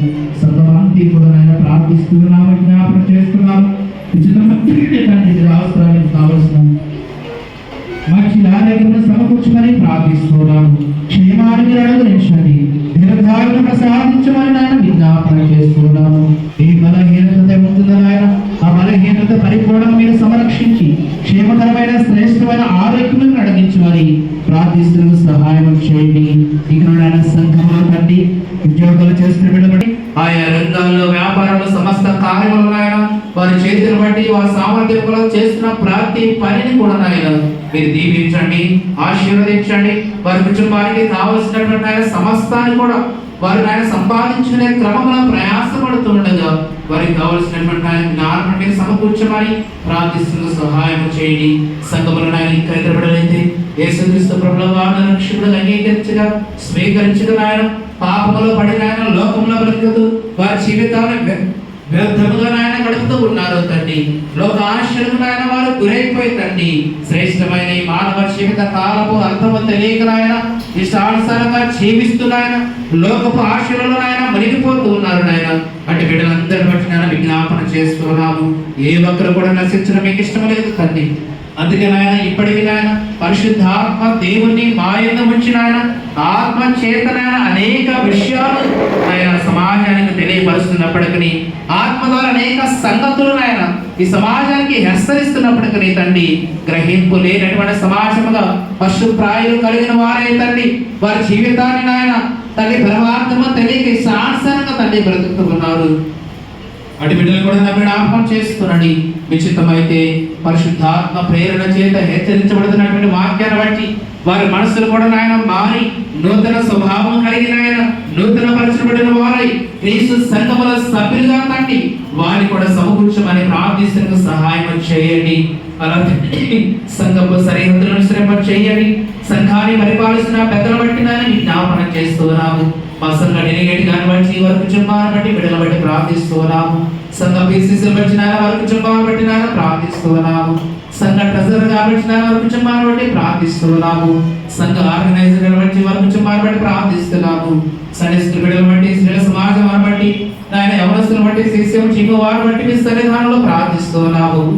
ఎలాగైతే తండ్రి కుమారుడుగా పరిశుద్ధాత్మ దేవుడుగా తండ్రిగా మీ బాధ్యతను ఎలాగైతే ఈ మానవ ప్రజల పట్ల నాయన ఒకే ఉద్దేశం కలిగిన ఆయన ముందుకు నడిపిస్తున్నారు. ఈ సంఘంలో కూడా నాయన వారి వారి అర్హతను బట్టి వారి వారి బాధ్యతను బట్టి అనేక బాధ్యతలు మాకు ఒక్కొక్కరికి అప్పగించినప్పటికీ మేమందరం కూడా కలిసి నాయన ఒకే ఆలోచన కలిగి ఏకపక్షంగా సంఘ కార్యక్రమాలు, ఆధ్యాత్మిక కార్యక్రమాలు జరిగించడానికి మా అందరి ఆలోచనలను భక్తిగా మీరు సమకూర్చమని ప్రార్థిస్తున్న సహాయం చేయండి. ఈ రాజ్యపల్లి దక్షిణ కడప ప్యారిష్ ఆధ్యాత్మిక సంఘముగా, సత్యములకు స్తంభముగా, సార్వత్రిక సంఘముగా నాయన వృద్ధి చెందులాగున మీ ఆత్మతో నింపమని ప్రార్థిస్తున్న సహాయం చేయండి. సంఘములు ఎవరైతే నాయన బలహీనులు ఉన్నారో బలపరచండి. అనారోగ్యంతో తండ్రి వారి క్షేమాన్ని అనుగ్రహించండి. గర్భఫలము లేక నాయన సంతాన ప్రాప్తి కొరకు ఎందరబడలే విజ్ఞాపన చేస్తున్నారు, జ్ఞాపకం చేసుకుంటూ ఉన్నాము. గర్భఫలం యెహోవాయిచ్చి బహుమానమని సెలవిచ్చారు తండ్రి. ఎన్నో సంవత్సరాలుగా నాయన, ఎన్నో నెలలుగా, రోజులుగా తండ్రి మీ సహాయం కొరకు నా బిడ్డలు ఎదురు చూస్తున్నారు. వారి కాలంలో, వారి జీవిత కాలంలో ఉన్నటువంటి లోపాలు మీరు సరిచేసి మీకు అసాధ్యమైన ఏది కూడా లేదు కనుక తండ్రి మీ చిత్తం అయితేనైనా బట్టి బిడ్డల జీవితాలు గొప్ప కార్యంగా నడిపించమని ప్రార్థిస్తూ సహాయం చేయండి. అలాగే బాలింతలను, చంటి బిడ్డలను, గర్భిణీ స్త్రీలను దీవించి ఆశీర్వదించండి. ఈ వాతావరణ పరిస్థితిని బట్టి వారికి ప్రతికూలమైన పరిస్థితులు కాక అనుకూలమైన పరిస్థితులు వారికి సమకూర్చమని ప్రార్థిస్తూ సహాయం చేయండి. అలాగండి పరిశుద్ధ వివాహం కూడా సిద్ధపడుతున్న బిడ్డలను దీవించి ఆశీర్వదించండి. వివాహం అన్ని విషయంలో ఘనమైన సెలవించిన రీతిగా ఘనమైన వివాహం కొరకు నాయన బిడ్డలు ఎదురు చూస్తుండగా విచిత్రమైతే నాయన వారి వారి జీవితాలు వారికి కావలసినటువంటి సరైన వరుడను, వధువును, విశ్వాస సంబంధమైన బిడ్డల మీద సమకూర్చమని ప్రార్థిస్తున్నాము. ప్రాముఖ్యంగా నాయన మా ప్రియులు దేవుని దాసులు నాయన పగడిపల్లి సుందరరావు గారిని, అలాగే శ్రీమతి కుమారి గారిని ప్రేమించి మీరిచ్చినట్టు కుమారుడు రాజేష్ బట్టి మీకు వందనాలు చెల్లించుచున్నాము. యవన ప్రాయంలో నాయన మీ ప్రణాళిక చొప్పున వివాహం అనే కార్యం కొరకు సిద్ధపడుతూ ఉండగా నాయన మీ బిడ్డను తండ్రి మీరు దీవించి ఆశీర్వదించండి. జూన్ మాసంలో 10వ తారీఖున జరగబోయేటటువంటి ఈ పరిశుద్ధ వివాహం కొరకు నాయన ప్రార్థిస్తున్నాము. సంఘమంతి కూడా విజ్ఞాపన చేస్తున్నది. వారి జీవిత కాలంలో సహకారిగా తండ్రి మీకు మాత్రం మీరు సిద్ధపరిచారు. వాక్యము ద్వారా వీరిరువును కూడా నాయన ఏక శరీరముగా ఒకటిగా మీరు సిద్ధపరచడానికి ఆయన మీ ప్రణాళికను అనుగ్రహించినందుకు వందనాలు చెల్లించుకుంటూ ఉన్నాము. అటు క్రమంలో తండ్రి ఈ పరిశుద్ధ కార్యక్రమంలో నాయన వివాహ కార్యం కావలసిన ప్రతి కార్యాన్ని కూడా వారు జరిగించడానికి ప్రారంభిస్తూ ఉండగా వారు చేస్తున్న ప్రతి పరిమాణాలు మీరు తోడుగా ఉండండి. వెలుచున్న ప్రయాణాలు మీరు తోడుగా ఉండి ఆర్థిక పరిస్థితులు కూడా మీరు సమకూర్చిన ఆయన ఎటువంటి లోటు లేకుండా నాయన ఈ కార్యం జరిగేంత వరకు కూడా వాతావరణాన్ని సమకూర్చి మీ నామానికి మహిమకరంగా, కుటుంబాలకు దీవెనకరంగా, ఆశీర్వాదకరంగా ఈ పరిశుద్ధ వివాహం మీరు జతపరచమని ప్రార్థిస్తున్న సహాయం చేయండి. సంఘపక్షంగా నాయన ఈ ఆదివారం నాయన మొదటి వివాహ ప్రకటనగా తెలియచేయబడి ఉన్నది కనుక ప్రతి దినము కూడా నాయన ఈ పరిశుద్ధ వివాహం కొరకు సంఘం అంతా కూడా వారి ప్రార్థనలో జ్ఞాపకం చేసుకోవడానికి కృప దయచేయమని ప్రార్థిస్తున్నాము. అలాగండి ఇంతవరకు కూడా నాయన విన్నటువంటి మాటలు బట్టి ఈ సన్నిధానమును నాయన మరి శ్రీదేవి ఇచ్చినటువంటి కుటుంబాలను బట్టి ప్రార్థిస్తున్నాము. మీరు దీవించి ఆశీర్వదించండి. సంఘ క్షేమాభివృద్ధి కొరకు నాయన వారికి కలిగినటువంటి సమృద్ధి నుండి నాయన శ్రేష్టంగా గుప్పలిపుతున్న ప్రతి కుటుంబాన్ని కూడా మీరు జ్ఞాపకం చేసుకోండి. ఇంకా అనేకులు కూడా నాయన ఇవ్వడానికి ప్రేరేపించమని ప్రార్థిస్తున్నాము. రేపటి వచ్చే ఆదివారం నాయన మరి సంస్కారం కొరకు సిద్ధపడుతూ ఉండగా మమ్మల్ని అందరూ కూడా నాయన మీ ఆత్మాభిషేకంతో నింపండి. కొమ్మ కోటి గారి జ్ఞాపకార్థం నిమిత్తమై మరి కొమ్మ ఇందిరా గారి కుటుంబం నుండి నాయన సంస్కారం కొరకు వారు సిద్ధపడుతూ ఉండగా నాయన ఆ కుటుంబాన్ని కూడా దీవించి ఆశీర్వదించండి. పరలోక సంబంధమైన దీవెనతో నాయన మీరు నడిపించమని ప్రార్థిస్తున్న సహాయం చేయండి. మా దేశ నాయకులను, రాష్ట్ర నాయకులను కూడా దీవించి ఆశీర్వదించండి. ప్రజలు నాయన మరలా తండ్రి క్షేమకరమైన పరిపాలన కొరకు నాయన ఆధిపత్యం కొరకు నాయన మరి తండ్రి నాయకులను ఎన్నుకునే క్రమం జరిగినది. విచిత్తము నాయన ఎవరైతే తండ్రి ఈ సమాజానికి అవసరమైనది, ఎవరైతే నాయన ఈ రాష్ట్రాన్ని మంచి ప్రగతిలోకి నడిపిస్తారు, ఎవరైతే నాయన మరి తండ్రి పక్షపాతము లేకుండా ప్రతి ఒక్కరి పట్ల న్యాయము జరిగిస్తారు తండ్రి అట్టి వారిని నాయకులుగా మీరు అభిషేకించమని ప్రార్థిస్తున్న సహాయం చేయండి. మా సంఘాన్ని, సంఘ బిడ్డలను మరొకసారి వేస్తారు అప్పగించుకుంటూ బిడ్డల జీవితాలు చేసిన మరొకబిడ్డల జీవితాలను బట్టి ఆశ్చర్యకారం వచ్చిన ఆయన మరొకబడి కానుకలుగా, కృతజ్ఞత కానుకలుగా, సంఘ కానుకలుగా ఈ సన్నిధానంలో ఉపయోగపడినగా తండ్రి ఈ అర్పణలన్నిటి కూడా మీరు దీవించి ఆశీర్వదించండి. ఈ సువార్తలో ఫలింప చేయమని ప్రార్థిస్తున్నాము. గొప్ప వియాలను తెచ్చిన కుటుంబాలను కూడా సమృద్ధికరమైన దీవెనతో మీరు నడిపించమని ఈ పరిశుద్ధ ఆదివారం ఇంతవరకు దాని సహనము కలిగి, ఓర్పు కలిగి మీ సన్నిధానంలో శిరస్సు వచ్చి మోకరించి విజ్ఞాపన చేస్తూ ఉండగా వారి యొక్క అభ్యర్థన, వారి యొక్క ఆలోచనలు, వారి ఉద్దేశములు నాయన విడుదల ఏమైనావో కన్న తండ్రిగా సమస్త కార్యములు వారి పట్ల క్షేమాభివృద్ధిని కలిగించే విధంగా, వృద్ధిలోకి నడిపించే విధంగా పరలోక సంబంధమైన ప్రతి కార్యము కూడా నాయన సమృద్ధిగా వారి జీవితాల మీరు అనుగ్రహించి ఈ త్రిత్వ పరిశుద్ధ ఆదివారపు దీవెనలతో ఆశీర్వాదంతో నాయన మమ్మల్ని అందరూ కూడా మీరు నింపమని మళ్ళీ తిరిగి నాయన మీ మందిరంలో ప్రవేశించేంత వరకు మీ కాపుదల, సంరక్షణ, మీ ప్రతి కార్యం కూడా మా పట్ల క్షేమకరంగా అనుగురించి మీరే మహిమ పొందమని మా ప్రభువును రక్షకుడైన యేసుక్రీస్తు వారి పరిశుద్ధ నామమున బట్టి ప్రార్థించి అడిగి వేడుకొనుచున్నాము తండ్రి. ఆమేన్. పరలోకమందున మా పరిశుద్ధాపరచబడును గాక. మీ రాజ్యము వచ్చును గాక. మీ చిత్తము పరలోకమందు నెరవేర్చినట్లు భూమి మీద నెరవేరును గాక. మా అనుదిన ఆహారము నేను మా దయచేయము. మా ఎడల అపరాధం చేసిన వాడు మేము క్షమించిన ప్రకారం మా అపరాధం క్షమించుము. శోధనలో ప్రతిగా దుష్మమ తప్పించుము. రాజ్యము శక్తియు మహిమయు నిరంతరము కూడా నీవైనావు తండ్రి. ఆమేన్. ప్రభు నిన్ను ఆశీర్వదించి నిన్ను కాపాడుగాక. ప్రభు నీకు తన సన్నిధి ప్రకాశింపజేసి నిన్ను కరుణించుగాక. ప్రభు నీ మీద తన సన్నిధి కాంతింపచేసి నీకు సమాధానము కలుగు చేయగాక.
మీ అందరికీ వందనాలయ్యా. తమ అందరికి వందనాలు. సమాధానంతో సెలవు.